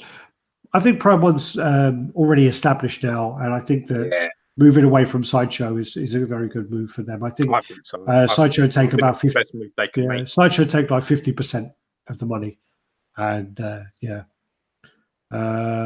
Fresco, cool there. By the way, I really enjoyed your last collection room tour. Really well received. Actually, was the Johnny one. Got great room. Johnny's room tour is doing really, really well. It's on about, last time I looked, it was on 3.7. Yeah. 3.7K. Fantastic collection. I mean, a fantastic set out, and classy, spacious. Everything's well positioned, placed. He's got a stunning collection, and he's a lovely guy. So I'm glad he's getting a lot of views and a lot of recognition. A good setup. Problem is I think on his videos no one understood what he was saying before, but he actually spoke quite slow and calm, didn't he, this time? His wife turned around and said, "You don't sound as brummy as usual." And I was like, "That's oh, really? Yeah. So I'll just go through these really quick. We really need to go to the pictures. Yeah, we do, because I've got to go soon. By the way, Cody Spencer, can we talk about who makes customs on the group? We're still working on the logistics about that. When's your next room tour, George? Probably I'll probably do one when Cyclops gets in. I'm expecting Grabbing Lab Cyclops in the next week or so to be shipped, so I may do that. Apparently in the last CGC video, Alex's last CGC video, he said Geo was his partner but not his love partner, and that made him laugh. Edwin Diaz, Nelson, Vegeta, Yeah, just my lust partner. Planning surgery with whiskey coke. All right, so Tony Fennell, so pleased you're returning to your roots. I knew you're being hogtied, guided by guidelines. Felt alien to the group and chat.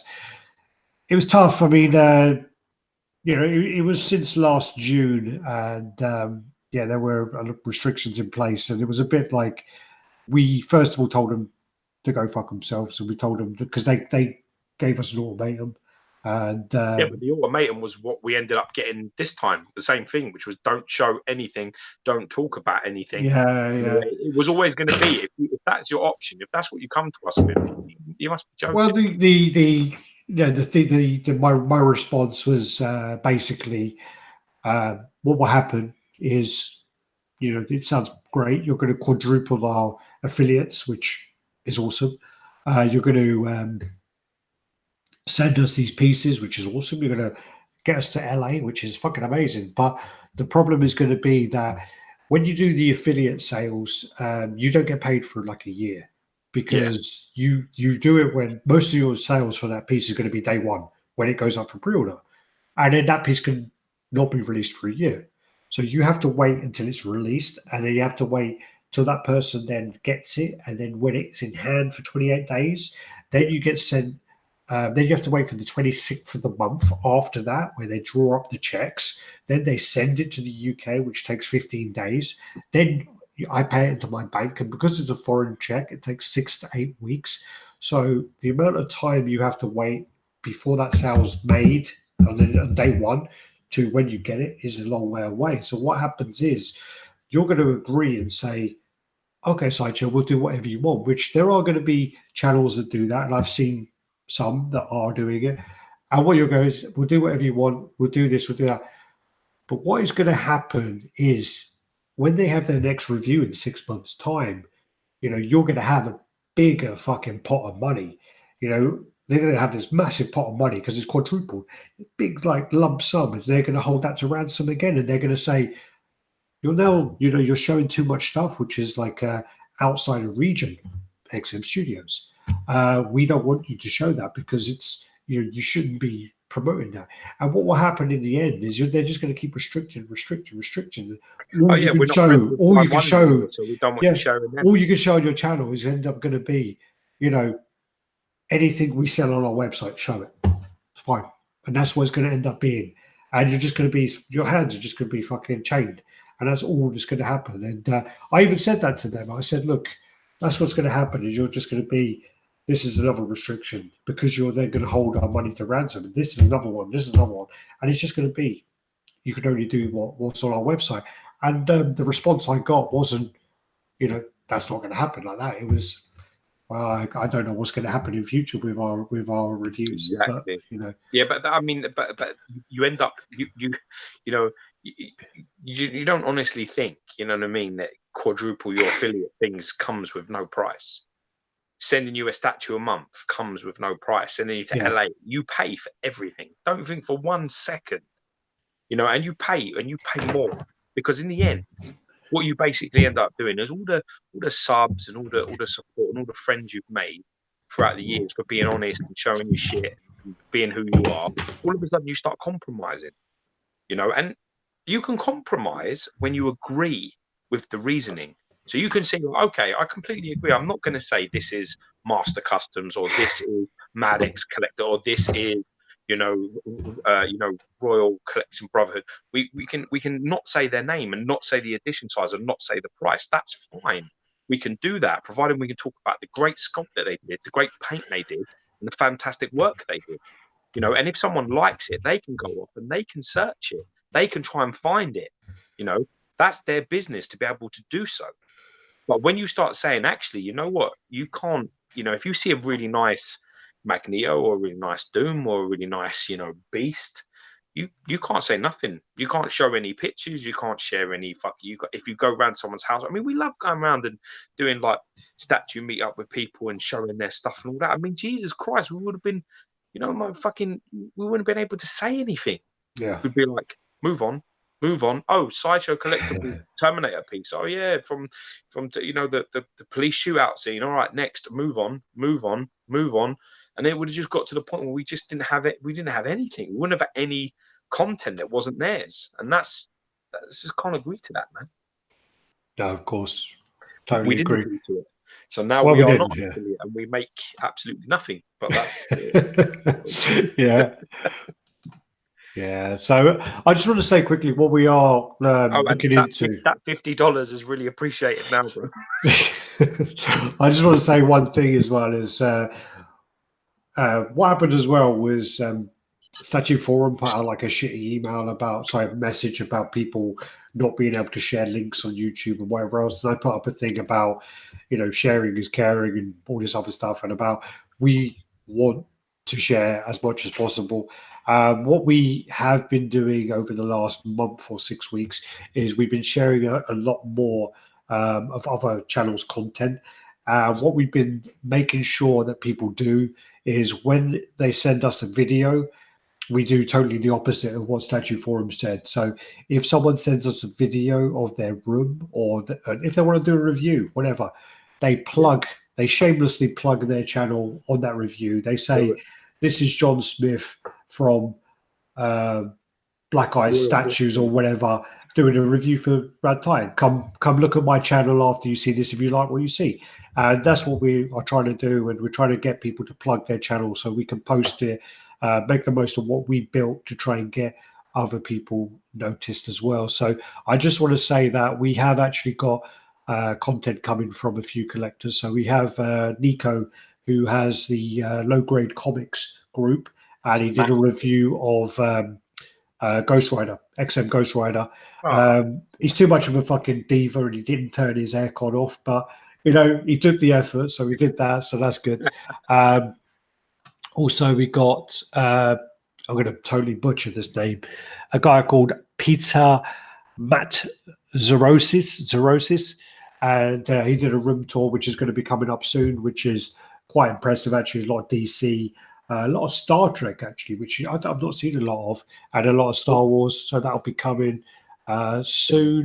Creaming in his pants now. Gary's going to fucking ejaculate when he sees this.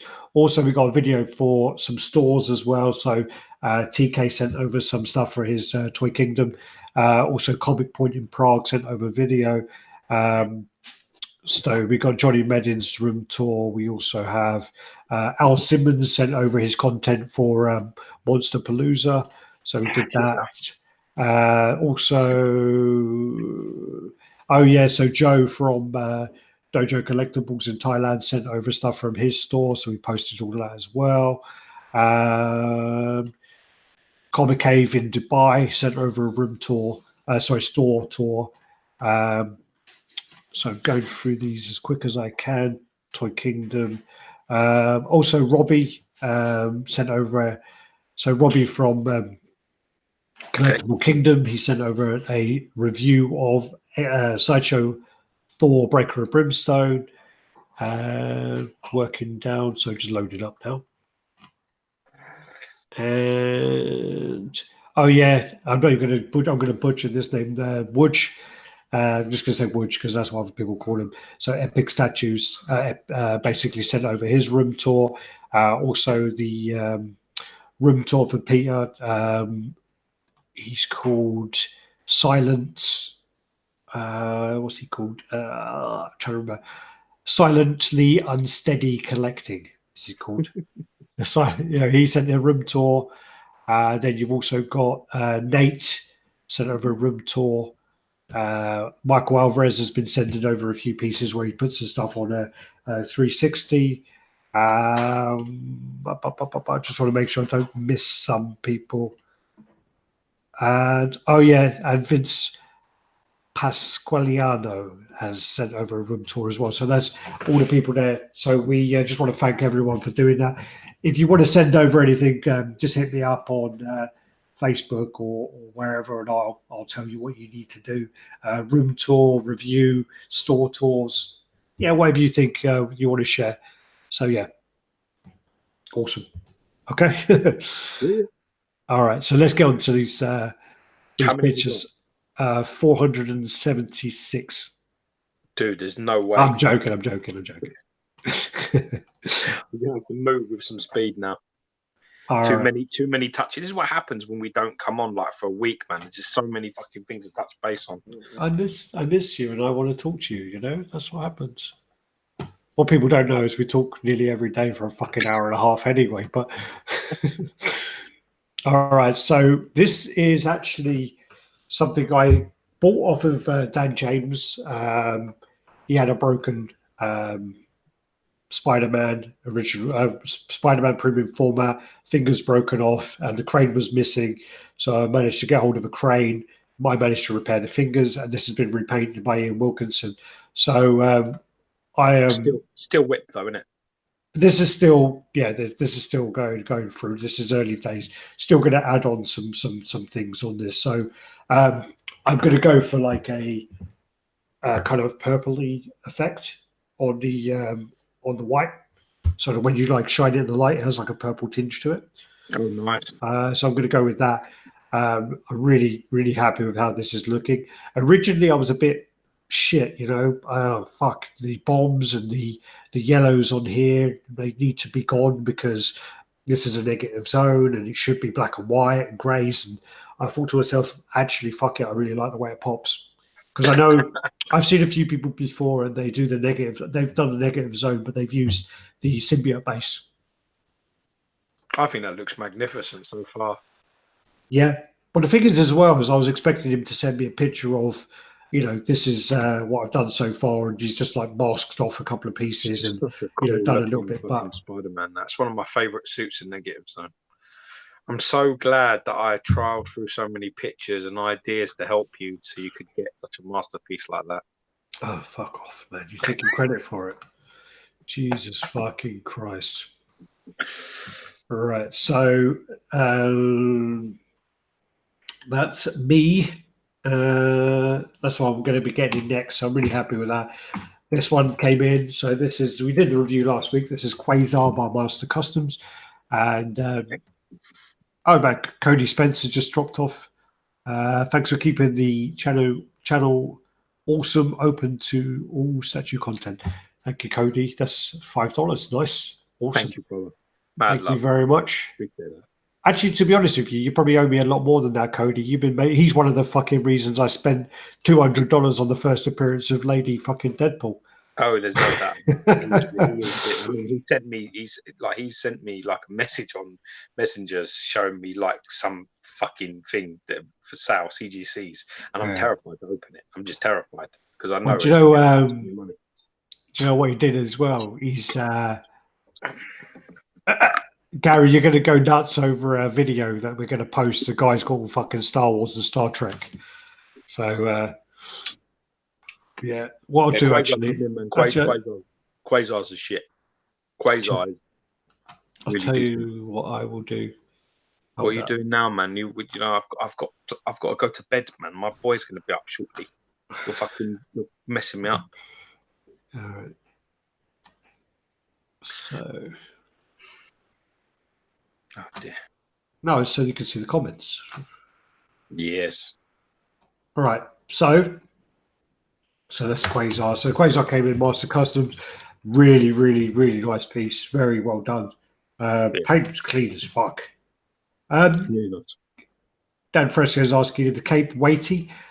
Actually, it's not like a stupid weight, but it's not like stupidly heavy, and it's not like really light either. It's sort of in the middle. The good thing about it is, though, it anchors sort of onto the base, and it keeps it sort of, you know, it's like it leans onto the back of the base, so it pivots and sticks there, which is really cool. So it's a very well centered piece. I mean, on the review we're turning it, spinning all over the place with like a couple of shit DJs. This fucking thing doesn't move. Very stable. It's got like a port thing into the key, into the sort of like the plug. So the port actually goes straight into the base, and then it just does not move. It's really decent. It's really well engineered, to be honest. Well, that was the thing as well, is the key, when you look at it, it doesn't look big at all. And then what happens is it's like a weird, because normally keys are just like a rectangle or but this one is like a point. It has a real point to it, so that when it sits there and it goes into that point, so it doesn't move. And then the cape rests on the back, so it stays in place. Yeah. Spider Babe 2099, great piece. Congrats, Gio. Thank you a lot, man. New name. Spider Babe. Yeah. We can hope. Spider Baby. So yeah, that's this cape. I fucking love that because the way the cape's done.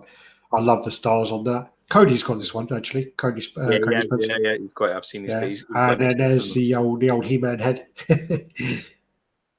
Yeah. Piece is just so elegant as well, you know, and it's just full of texture. It's great sculpt by Jason's off to start barbecuing. Take care, buddy. Have a good time. What's his name? What's that? Gary Singh, yeah. Yeah, he did a cracking job with the sculpt on this piece. Well done. Good day. Is that Sitha? There you go. So, forgot to get the other picture, but this basically I just wanted to put it in there because Jared Leto's Morbius coming up. It's exciting. I like his story, so that could be good. Yeah, so I'm looking forward to that. Oh God, do we have time for this one? Basically, I mean, I am really happy that they listened to people and they made the base smaller. The base was fucking extreme and it was huge, so they reduced that. So the base does look more classy now, but the face is well off. The face is Arnold. So yeah, it does very much look like Arnold. Oh, sorry, that's Steve. All right, Steve, man. What's he saying? No. I was trying to read the name, but because it's all in one word, it's Steve that H. Steve's a fucking pain in the ass as well. He keeps sending me pictures of comics as well. Fucker. Yeah, this looks like Arnold, and I am really disappointed. I really wanted to like this piece. I really wanted to buy it. I really hope that they tweak the head because it looks like they're basically taken their Arnold bust and just reused the face. Really disappointed. It does look a bit more like the guy from RoboCop 3, but it looks nothing like Peter Weller. Nothing at all. Yeah. So, yeah. Agreed. Quite disappointed there. Yeah, this is a big one for you as well because I thought this would be right up your street until I saw it was fucking Conan the Barbarian. RoboCop, baby. Yeah, really.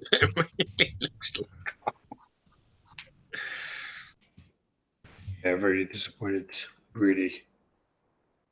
They said they're going to tweak the face, and they've said that. This is the Graven Lab Silver Surfer, which was painted by Matt. Done a great job on the.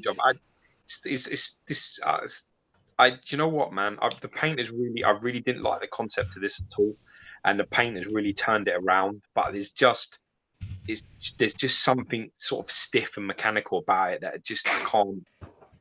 Like I'm more on the surfer, I just can't get with it. Yeah. I agree. I'm a massive Silver Surfer fan. On another level, it's like not like all the other surfers where he's like wishing and he's hanging off the side. So they've tried to do something different, and it's a shame really because you want to try and reward people that try and think differently and do different things. But I really like the board and the Galactus hand, and I really like the actual whirlpool and everything. But I find the figures just a little stiff. I mean, it bothers me with. You know, again, this is based off of the cover, so it should be more like that from the front. And it's kind of based on the what if Silver Surfer had possessed the Infinity Gauntlet. But if he possesses the Infinity Gauntlet, why is he going to be Galactus' bitch? That really bothers me. That is a switch out, though. He does have a normal hand. Yeah, I guess so. I mean, yeah. I mean, it's... this is massive, you know.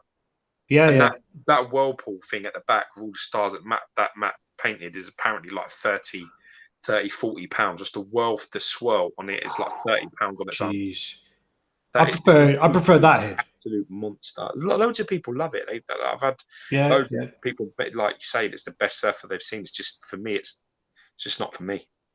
Chris Jacobs says it needs to be chromed. I don't agree with that. I don't think surfer needs to be chromed.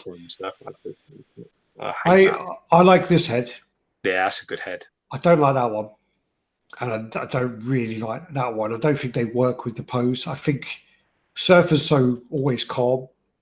For me, that's the one that works for Yeah, me. that's the money. That one, you're right. And I don't like that one. But yeah, that head. Oh, I don't have the one without the gauntlet. Yeah, there is one without. Yeah, I've seen it, but I don't have it. Um, but I again, I kind of mean, don't like the open hand of the gauntlet either for some reason. Maybe because I never see it open handed. well, It's nice that they've the done it thing is, different. on the cover, he's making a fist. Yeah, but it's also across him slightly. Yeah, this one's too space, too out, isn't it? I don't know if it's based off that cover. I know it's based off that sort of story. Yeah. It's a great idea. It just not for me. Not the you know. There's something a little bit too mechanical about it that I can't get past. Too stiff and too rigid, and yeah, yeah. Then It this looks is fucking the crazy though, man. It looks H great. HMOI. Looking forward to seeing this painted up because I mean, Connecticut's did a fantastic job, and they got the standing now artwork. But I'm looking forward to because HMO always do great paints as well. So I really would love to see. I I, mean, I I prefer the Connecticut's one only yeah. just, but I do prefer it. Well, I need to see this one painted to be honest with you. It's a better Then quality than the other. this is really funny because we hadn't seen anything for this piece for so fucking long, and George and I were together Wednesday, I think it was, and we were talking about this piece and saying, what the fuck happened to that piece? We saw this in Singapore in 2017. This is Necrosis, and we were like, Oh, what the fuck happened to this piece? Did they forget about it? They stopped doing it? What's going on? And then all of a sudden, the day after, they posted these on Facebook, and I was like, damn, man, So yeah, this is Necrosis being painted up by James TCE to say however you want to say it. it's We fun. won't Do say you it know what? wrong. Do you know what? It's funny. My wife, I was talking about this to her, and she told me it's just say it's C. That's all it is. Say, yeah, No, could it's just be. C. That's his name. She said, is he Chinese? Like, is it a Chinese name? And I said, yeah, I think it Well, is. I think it's Malaysian. Yeah, Well, same sort of thing. Like, is it like that type of name? And I said, yeah. And she said, it'll just be C. yeah, That's what it maybe. is. Well, they always take the piss out of us anyway. So Yeah. Well, why let it stop? Now I understand what that is. I didn't get what the fuck it was when I was looking at it. Now I get what it is. with this one, Yeah, yeah, yeah. yeah. So this is gonna be look at that fucking Yeah, that's sculpt on the chest shit. there. Like it's got this like amphibian kind of skin going on.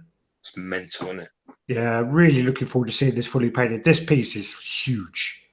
It's really, really Well, big. we just been there. We just got you know, we just you got in thingy not too long ago, and I just saw that recently, and that's the shit that is. What's that, Croaking? Yeah, really Yeah, nice. yeah, Croaking's really nice. But yeah, looking forward to seeing this fully painted. This one then actually popped up, and this is based off of the Heavy Metal 270 cover by Yeah, Tom, Pascal Tom would love Bal- this. Pascal Balanche, and he's a huge artist. And House of God, this is their first statue. It's probably not the best image to start with, but that's not a bad one to go on to. But I've seen videos of this statue, and I've seen it next to the actual artwork, and it looks exactly like the fucking artwork. When I saw it, I was like, yeah, that's the main promotion shot. So like this one here, um, Crazy. really really cool piece. It's kind of like a 1/6 scale. I think it's like 16 Who's and this a half by? inches. Sorry, Who's this by? by House of Gog. They're called. Nice. They got like they got another three pieces in the works, and it's kind of this kind of world that they're working from. Uh, that is the switch out there. Sorry, go back. So the switch out here. So you've got the different head and Yeah, the big gun, and also it comes with an art print, and it comes with a bust, so you can carry these pieces on. yeah. Yeah. So you wouldn't have heard of them, Steve, because they're brand new. They're literally like really new. Um, New players. yeah, yeah, and they've spent a lot of money. I've been talking to the guy for the last year, basically, and When you he's, say like the House of Gog, I thought that's what this sort of was, and then now I sort of get it. yeah. Well, House of Gork is the name of the company. Yeah, Yeah, that's what I'm saying. But when you look at the picture, because I've never heard of, because I didn't read the heavy metal stuff either. yeah, It was a bit like that is what that could be. yeah. You know what I mean? Well, it's the thing about heavy metal is it's quite unique. It's basically it's a comic where the artists will showcase their work. So if you look at the one of the most famous ones is Death Dealer. Mm. Sure, Death Dealer on the horse Yeah, Frank. by Frank Frazetta, I think his name is. Yeah. And basically he had his art on the cover of heavy metal, and it's like where they show them. So this was on heavy metal, but it's not a heavy metal comic, if that makes sense. Yeah. I get you, of course. So, and that's the size of it there. But you also get this moon as well behind it. Oh, that's cool.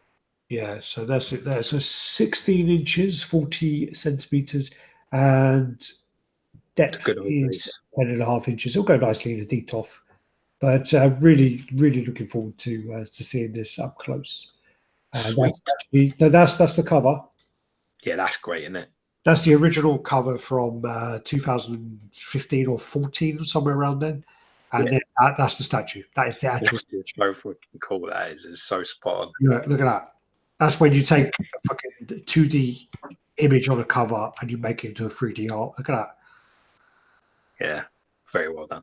They've done it really, really well. Great work. Done awesome. Did you guys pick up any module cases?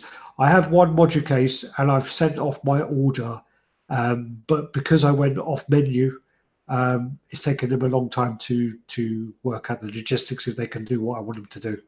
I wasn't happy with the way they deal with corners, so I designed my own corner part, and I'm waiting on a response for that. Infinity Studios are making a Justice League bust line. I'm not sure of the scale, but they're doing this bust line. Okay. Oh, okay. So you get like the arms and shit with it. I'm guessing then the scale won't be life size, otherwise that would just be. Oh, massive. it's got to be half or third, isn't it? You would have guessed that, yeah. You would say that. Safe bet that would be. Cody Spencer. I'm having 575 pounds of module cases being delivered on Tuesday. Jesus Christ. Oh, fuck me. Beat Up Free says these are going to be 1:1 scale. They're going to be fucking massive. Jesus, if that's life size, that's crazy. And also, Infinity Studios, I've seen some of their work, and their work is the shit. Their work is really impressive. So, damn. Stay tuned. Yeah, stay tuned. And then that's kind of like the line there. Little thing on there, isn't it? You could see sort of the Joker and Catwoman behind them, right? No. That's Wonder Woman and Caval. yeah. Okay. All right. I only got a glimpse. That looked like the Joker on the other side with the hairline. But yeah. Oh yeah, like Suicide Squad Joker. Yeah. And then that's it like that. Look, the hair's bad though. The hair looks fucking dreadful. But you just never get. It's just funny, isn't it? It's funny though, because when you say to people that like they own them, they're like, "Yeah, it's because I haven't blow dried it or put any moisturizer." Well, also I'm assuming that's just like a rush to get it done for a convention or something. Yeah. And then this is the Iron Studios Endgame Captain America. It's a fantastic one. Yeah, likely. I'm assuming quarter scale because their other movie stuff is quarter scale. So you got that. Yeah, that looks great, man. It looks really nice. I still don't. I mean, I've remembered their Age of Ultron. Yeah, I still love that cap. It's one of my favorite movie caps. Oh, it's impressive as fuck. Yeah. Very impressive. Then you got the Downey Jr. Look at that. Shit. These are somebody ain't playing games on the movie lines, isn't it? At least somebody can get the fucking movie likenesses right. Well, the thing is Iron Studios, their movie stuff is really good, but their comic stuff can be quite hit and miss at times. Huh? The Thanos come out look great. Movie, yeah. But their comic stuff sometimes just like is hit and miss. Their Spider-Man was fucking dreadful. But yeah, that's ridiculous, man. That is so good. And then that's the tease. This is an Airy Creations, and this is their tease in the Berserk line. So that is Griffiths on the top left. I'm assuming On the right is Femto, and on the bottom, could that be Casca? I don't know. Not sure. But it basically sounded like to me as Griffiths, Femto, and I don't know the other one, Casca. Yeah, but when you don't know who those people are, you may as well say anything. I thought you said Pinto. I was getting thirsty. I was like, that's Pinto. Cody, I put together one budget case, and it was a pain in the ass for me to do, but I'm not a bit special needs. This then is a tease for the Prime 1 Dragon Ball Z stuff. So that got some people quite excited to see that. Not surprised. Yeah, so really interested to see what happens there.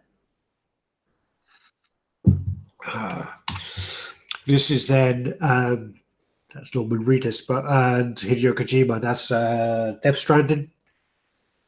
So this is like a new game by the creator of Metal Gear Solid. Sweet. So, yeah. Death Stranding. Yeah, I was going to write. There you go.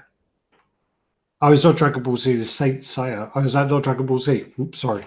Sorry, apparently that is Saint Seiya. I don't know what that is. I thought they turned into Super Saiyan. I was like, would they go fucking crazy? But Saiyan, yeah, okay. I don't know. Sorry, dude. Rewind. Sorry, dude got excited there. It's not, apparently. Cheers, L1 Slayer. Thank you. We need people like you to correct us when we're fucking wrong, or when I'm wrong. So yeah, that's the Death Stranding. And I don't know anything about that game. It's getting a lot of buzz. This is the dog alien in the factory, so they're getting ready to come out. I think Gary cancelled it, didn't he? Not sure. Yeah, he should do.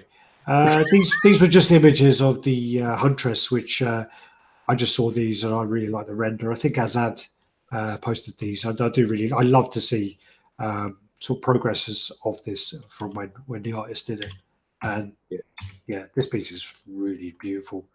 When I got the pictures from Joe the other week, and I edited them and put them up, I was like, this piece is fucking stunning. Also, the artist is Rodrigo Pereira. So the artist. Piece. I'm just so happy it's 1/3. I don't know the character, and it's just winning for me all day. It is probably one of the best. To me, it looks like the best 1/3 woman character. Ooh, that's quite it's quite speaking, considering it's getting some serious buzz. I think she looks better. I think so. I think she looks stunning. Ed dude said, Alex, you gave me a chubby for no reason. Yeah, I do know the time. I'm a fucking cock tease. Shazam, Prime 1. There you go. So Shazam there, blowing the bubble. Again, I haven't seen the movie, and I'm in no rush at all. But I think this could actually be quite a good surprise, this Shazam. It could be funny. Yeah, it could be, but yeah. I don't know if the character's meant to be funny. It's kind of hard not to. I mean, when you think about, like, he's like a boy, isn't he? He's like a young kid. It's like Big, isn't it? It's a little bit like that. It's a little bit like a comic book story of Big. I like that bubble. That has to be funny. You can't make it too serious. It just won't work. Yeah, I don't like the bubble. It looks like they reused the fucking Harley Quinn bubble. Probably is. Baroness. What the fuck? This looks like your Auntie Anna. Jesus Christ. They really, really fucked this up. I don't even know. I can't even be, politically correct. Yeah, PC about it. They have really fucked this up big time. This piece looks fucking terrible. And when you think about the Sideshow piece was made 6 years ago, whatever it was, that Sideshow piece pisses all over this piece. There's no contest. I don't know what the fuck they've done. Tell us what you're thinking, Alex. I can't tell your opinion on this. It's clear to me. You're being too vague. The base, right? Okay, whatever. But the pose is well off. The fucking leg positioning is terrible. Their hair looks fucking clumpy, and it's just like, what the fuck? And the glasses, the face. I was just like, what have they fucking done? I love it when Alex. I love it. But When the thing is about it I is know. I like, love it when Alex I know comes out to play. It's much better for me. but the thing is as well is I think this was an image that was it Jamie put up, and look at that. Look at the fucking concept from Hive. Look at their fucking concept. And then look at what they did. Everything that is good about that left concept, they didn't do. Well, it's like when you basically get like a really bad counterfeit Japanese product, or sorry, Chinese product or a market. Do you know, like when we were kids and the fucking, you know, when your mum comes back with a He-Man toy and it was called fucking He-Mail or something. It was like that. And it's like, that ain't He-Man, you know. He's got a fucking ginger bob. What the fuck? It's just like, I don't know what they've done. They had a beautiful concept, and Hive. They thought they knew better. They didn't. They should have just gone with that concept and taken. I really. This is pop culture shock.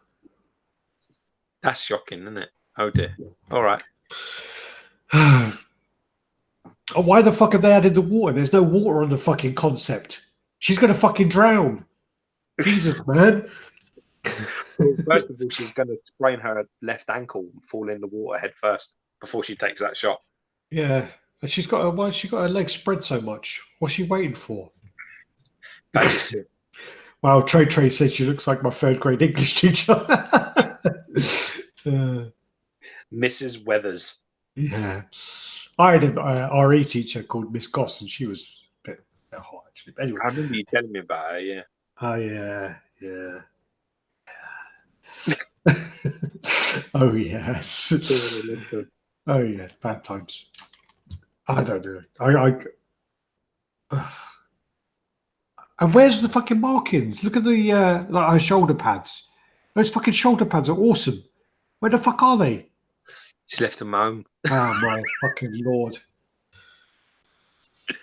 Oh dear God. It is really nice. Anyway, Pop Culture Shock are then also going to do a swimsuit line for Street Fighter characters. So they're starting off with Laura, who I don't know anything about, but they're going to do then Cammy. Like sort of wrestler. I'm told that like Neva jiu-jitsu fighter. Oh, okay. I'm told that Neva, Cammy, or Chun-Li are next in the line, which means they've got some characters. I know that there's a game that you can fight where they're like in kings and stuff, but I really think when you start pushing into having as statues, it's going to be hard to sort of pull out.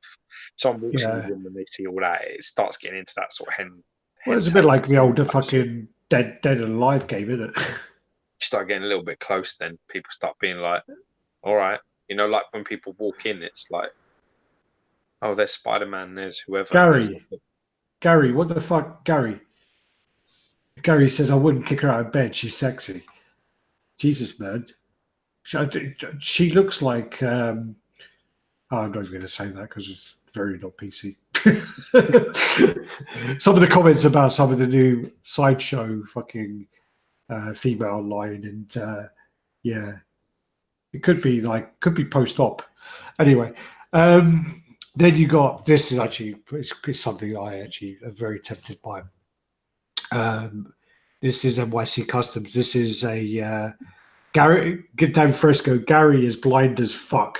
He does need to go down. Fresco says Gary needs glasses. Gary is blind as fuck. When we've been putting statues together, I want to quote the Red Skull assembly. It's like, Gary, you do know that this Red Skull's like chipped on the back, and he's like, oh yeah, is it? Where? It's like, there, Gary. Where's that? Get there, right there, Gary. Oh, I've never seen that before. You know, Gary. Yeah. Anyway, this is actually time for Tim Curry's birthday. It was about 3 days ago. Pennywise quarter scale by NYC Customs, I think, is doing this, and this is something that's needed. I do hope that they do this. The only problem is I know that Prime One Studios is having a lot of problems with their balloons for their half scale it. So I don't know. I hope that that this company can do it as well for the balloons. They're really hard to do, apparently, to look like balloons. Yeah. I think as well is he's got a switch out head like this. Mm. He should probably have a switch out Doberman head. I think that would be the shit. Switch out what head? Doberman. Joe, like when the Oh, yeah, I remember. Yeah. turns into the Doberman when he's in the asylum, doesn't he? Doberman, yeah. Yeah. And this actually looks like unpainted. It looks well weird. Yeah, it does, yeah. It's accurate, but I think there is a bit of the teeth, too much teeth showing. But it does look, it's hard to know without it That's being. also that, like, the last picture's material hair and that sculpted hair. Yeah. So it's all about. That's one of the things as well. The pom poms are, sculpted, and it's really hard to see until that's painted. The other side of it as well is like, yeah, they will be hard because especially with all this material, really hard. That's going to have to be a really, really good paint job.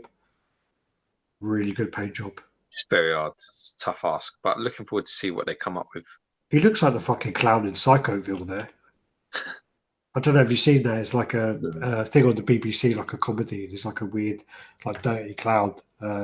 Anyway, but I do think that I need to see this painted. I was close to jumping on it, but when it's their first or second statue, I can't commit to it. Yeah, but that's the sort of attitude you had with Gravin Labs Beast. Now look where you are.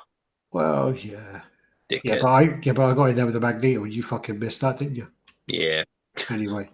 So I'm really looking forward to seeing what happens with this. They also just did a Michael Myers, which is kind of missing in the quarter scale market because Hollywood Collectibles did do the blah blah blah blah blah the Michael Myers, but it was fucking dreadful. So they're doing a whole horror line, and I do think that they're going to be doing Candyman next as well. Which, fuck yeah, that'd be hard. I need to get that downloaded. Actually, need to watch that. Candyman. Yeah, it never comes on. It's one of them films that just never comes on. It's like The Great Outdoors. I had to ask my father-in-law for the other day because The Great Outdoors with like John Candy and Dan Aykroyd, man, I fucking used to love that when I was a kid. Yeah, it like never comes on. It's like never on. I pay for every fucking service there is, and I can't get anywhere. Diggity Donkey says he looks like me when I just saw the Baroness piece. Yeah. Then these are the Wonder Woman life-size bust coming soon from Queen Studios. And that Baroness floats in the statue. They all float. Hiya, Georgie. What a balloon. So Queen Studios do some fucking fantastic pieces. So, really good to see. This is like a bust. So this is big. They got from the fucking waist up, so it's going to be a big old pieces and a shield. Yeah, that's going to be massive. Nick, you want that, Nick? That Belgian blues all over that. This piece, I saw this and I was like, that's fucking awesome. Yeah, I've been trying to get my boy into Roadrunner. Yeah, Wiley Co. Yeah, Roadrunner. This is by Co-Collectibles, Co-Signature Collectibles. These are the ones that I have. The Wolverine, Fat Wolverine, and the Deadpool. So the chubby nom line, and I really, really like this. Yeah, it does look cool. Yeah, really cool. That's so cool. Is he lighting his tail? He's lighting his tail. Yeah, he's lighting his tail, isn't he? Idiot. Yeah, he is. Yeah. I just noticed that. I didn't notice that before, but this is really, really cool. It's very cool. Fuck am I? No, I don't know. I'll tell you what, I forgot to order. Shit, I just remembered something.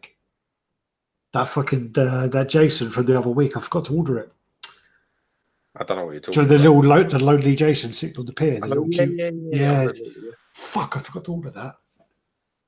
Oh, fuck, I need to make some calls. Dave Cassie in the house. Happy Easter. You're late, bitch. Yeah. Then this basically, so we spoke about this the other week. I think it was great. And these are this kind of better pictures that came out. So you can see the kind of portals. So you've got the 3 portals there, which you can actually take off. Yeah, it's proper. It's Rob Liefeld. I really like it. I've got a few proportions that, statue-wise, are a bit. I mean, they're comic accurate, but proportion-wise is a bit of a problem for me. Wow, his last artwork of fucking Major X, I think it's number 2, was fucking terrible. Wow, it's one of the worst covers I've ever seen in my life. Anyway, so seeing it like this, without all the bullshit going on, this looks much better now. Here. This I looks like much, it. much I better. think Yeah, it's a, no, I I'm think saying, but with it's a Halo. the promotional shots, it kind of took away from it because they had all that kind of I don't know why they bother with post-apocalyptic all that shit going shit. on. Man. It ruins the fucking pictures. Put all your But that, stupidness all over it, and it just like fucking. It's yeah, just removable cape. yeah, I like it. And also, I think you could take off all those portals as well. There's no pictures of it without the portals though, and that would be quite difficult because the gun is actually coming through one. Multiple display options, exclusive portal with Deadpool's hand and arm. Yeah, If that's they, from. oh, you can only take away this one then. Okay. Yeah, the one with the gun coming through it, it's not fully through, so you wouldn't be able to remove that portal because the gun's coming Yeah. out of it. Very nice though. I think it's a fantastic cable. It's definitely a classic Rob Liefeld cable. So you I know, think it looks. I think it looks much better than from the previous pictures. It looks much better in these images. Then you got the Gladiator Hulk. So this is up for pre-order on the 25th of April. So, much prefer the other head.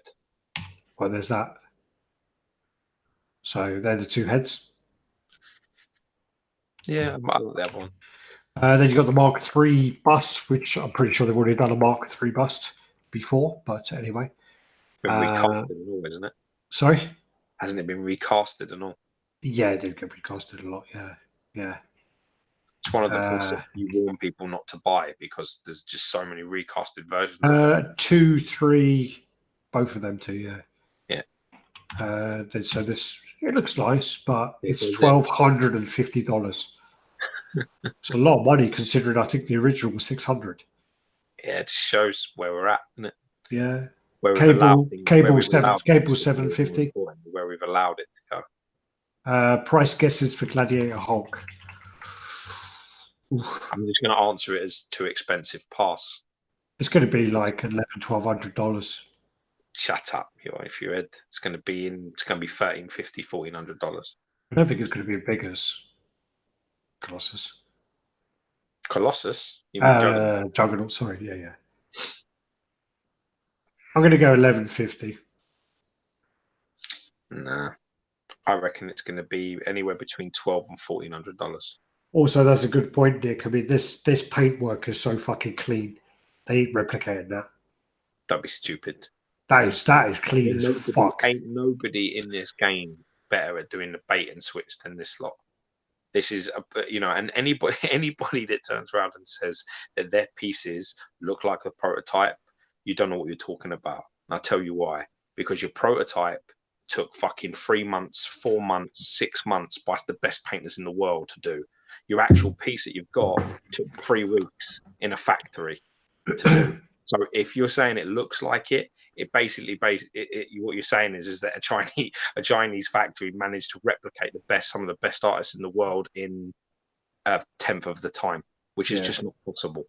You get good ones that you get good ones where the differences are not as blatantly obvious. They don't scream. Pieces that are sort of a little bit more muted, but there's no way in hell. The prototypes are painted by the best painters in the world, and they have a long time to do it. You're never getting, and this is another no exception. Look at that paintwork. That is fucking Ferrari would be proud of that. They'd be like, oh yeah, that is clean as fuck. That's razor blade. Look at how the gold sort of, flushes, sort of flows out of it. Nah. So Dave Cassidy saying, are we going to? I doubt we're going opening night, but we got to go between the 24th and the 28th. We should be going because Redder's over here. Yeah, I'm looking for the kids to be not there.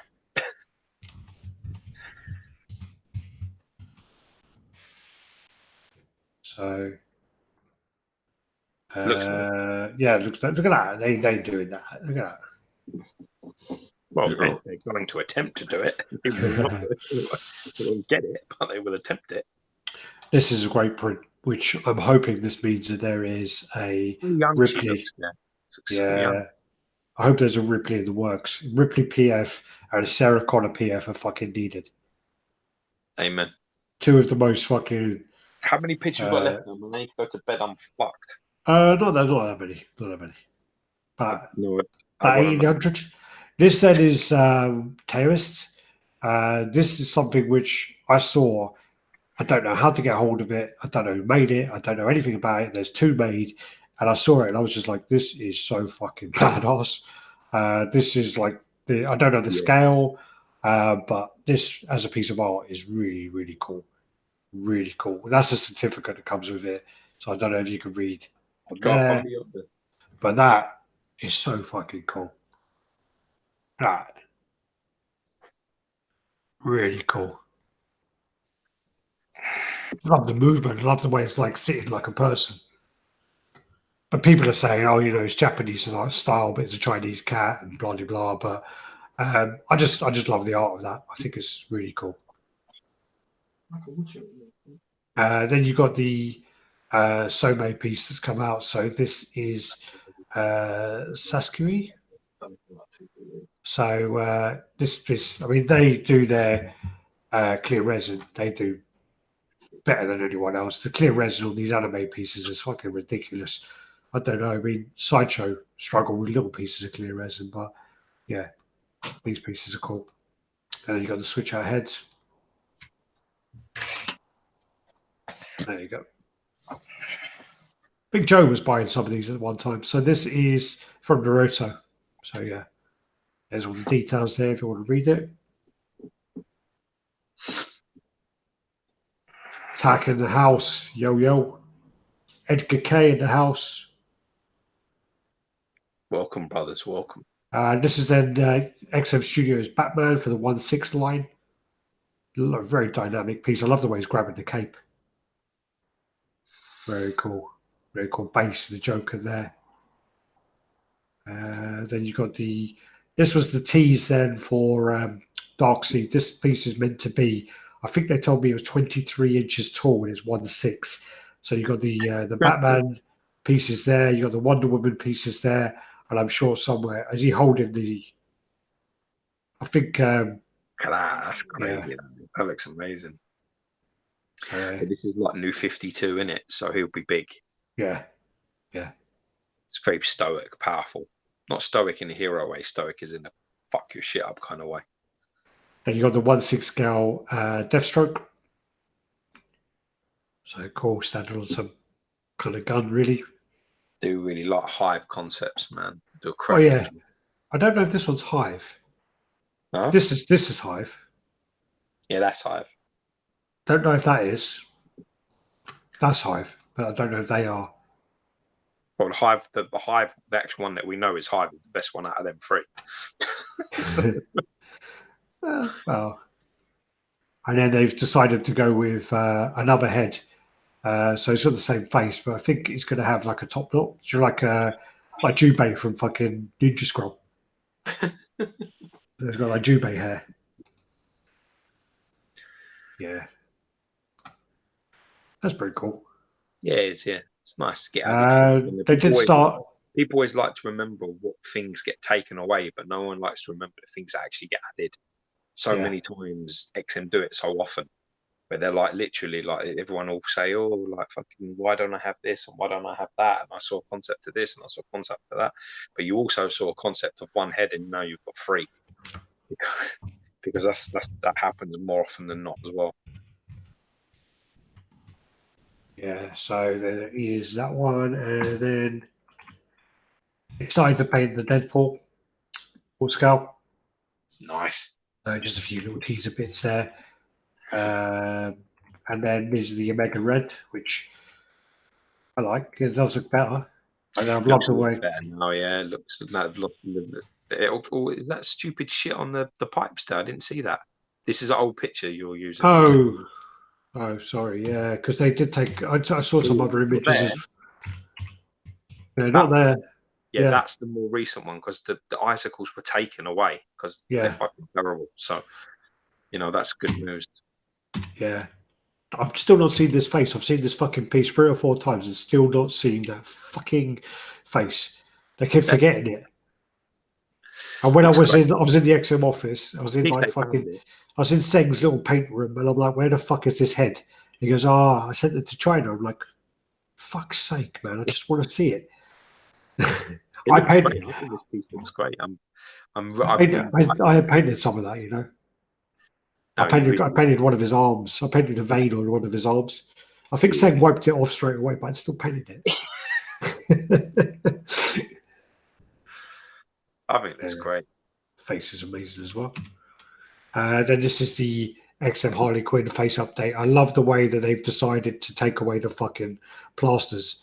Every one of her heads had a band-aid on the bridge of her nose, and I'm glad that they've taken them off because it looks much better. Yeah. And then, this is the last one. I just had to bring this one up because it's like, what the fuck is this shit? So basically, someone's decided to sculpt, a rip-off of the fucking XM Sanity piece. And it's just like, are you fucking kidding me? You know, you're doing pretty much exactly the same shit. You've moved a few around, and what are you thinking? And then the worst part about it is, I think if you promote that, you're a piece of shit as well. Just as bad as the person ripping off. I see that name connected to it because I do remember the Danny Hines situation when it occurred. Oh yeah, it was all over Danny Hines, all up his fucking asshole for a long time, and basically, the figures is funny enough. He was a mod of ours at one point. Not while I was in control of anything you were. And basically, yeah, he was a mod of ours for a little while, and he basically was sharing shit, and we had to get rid of him. But the worst part about that situation was the deceit, because he was sharing it with behind his projects, and then we were like, dude, this is really bad timing. This guy's just done X, Y, and Z, linked him to everything, sent him screenshots of everything, come back going, oh my God, I'm so surprised, I'm shocked, I'm so sorry. And then it was like, no problem, man, no issue. Like, don't worry about it. Didn't know, but just like, we're removing all of this stuff. Don't post any of this shit here. And then literally 60 seconds later, it's on every single other statue page, the same promotion. And it, you know what I mean? That's just like disgusting behavior. Like your morality is it should be unquestionable, man. You can't be backing people like that. You can't. No, the worst part about it was, I think what happened is we said to him, don't, you can't post this in RaddTitan, blah blah blah. He said, oh yeah, fine. Then he posted it again. Then we said to him, dude, that's the same piece, blah blah. Oh, sorry, I didn't know. And then he went on to another group and posted it, spammed it everywhere, even though we told him it was Danny Hines and Danny Hines is a piece of shit, whatever. Then he posted it everywhere again. And then it was like, oh, fuck this guy, whatever. I think I removed him and whatever. And then someone said, oh, after Danny Hines did all this to the community, don't you think it's a bit distasteful for you to share it? And he goes, well, I'm just sharing the art. Blah blah blah. He's like, yeah, but you're telling people where to buy it. And then the person was, I think someone said, isn't that a bit disrespectful after all the posts that RaddTitan made about the person? And he was just like, well, fuck RaddTitan or whatever. So I was like, okay. Fine.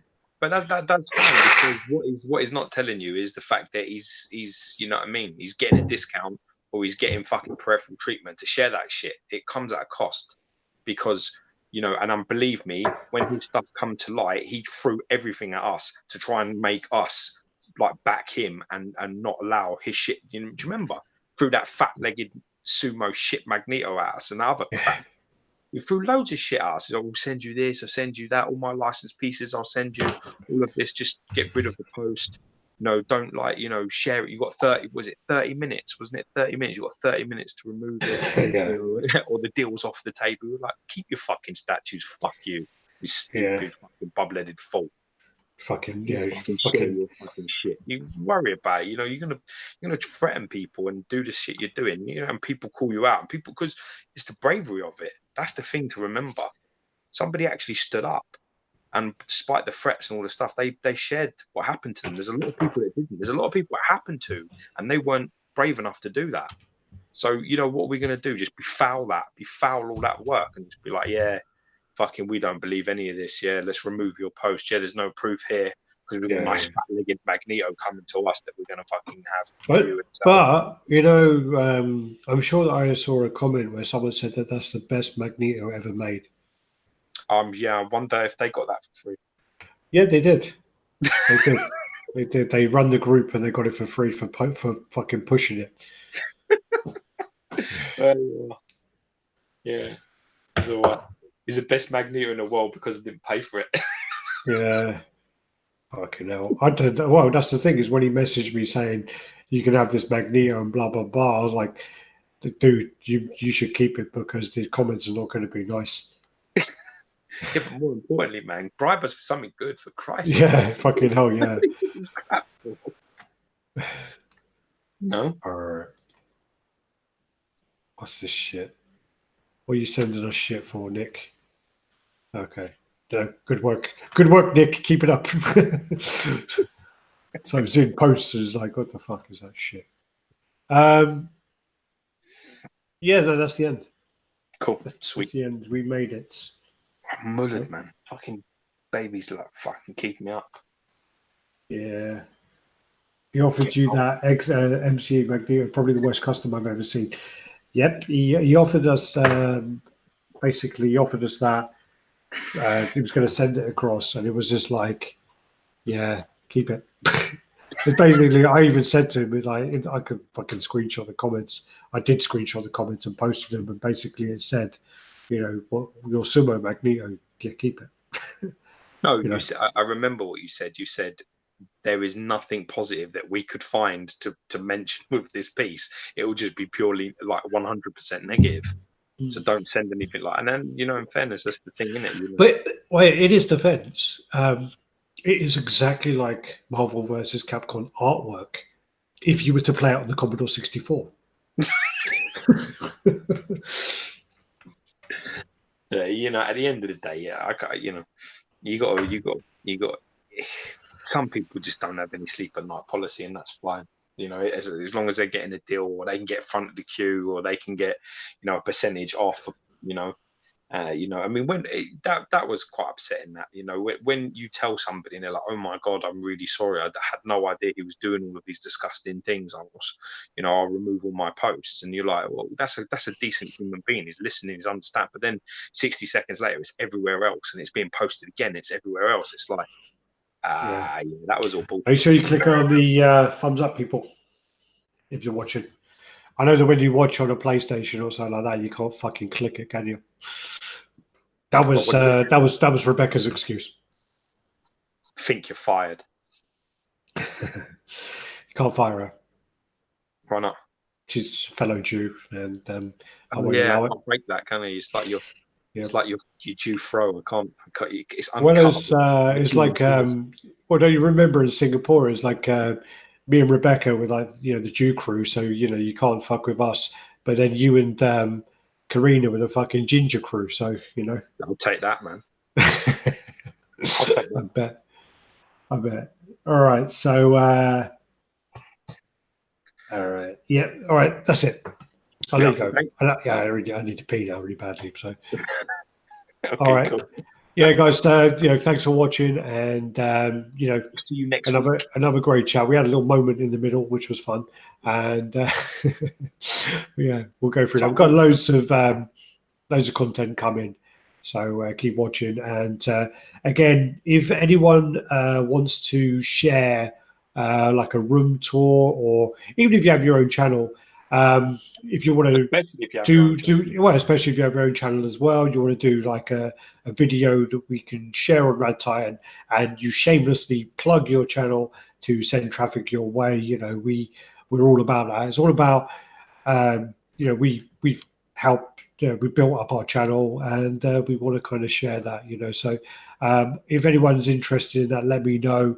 I do have a little thing I've typed up on my phone, which just gives the guidelines of what I kind of need to be able to post it and edit it and stuff, which Andrew didn't follow, but it ends up taking me an hour and a half to edit a 3-minute video, but it worked out interesting in the end. Anyway, so yeah, so basically, yeah. So thanks, guys. Thanks for watching, and yeah, take care till next time. Hopefully, it won't be another 2 weeks. We'll go on there next week. next weekend? I can't remember when I'm in Spain again. I'm on holiday again. No, it's not next week. No. I think I'm on like the 1st or the 2nd. When's that? I don't know. Well, whenever that is, anyway. All right. Anyway, cheers, guys. Take care. Peace. Peace out.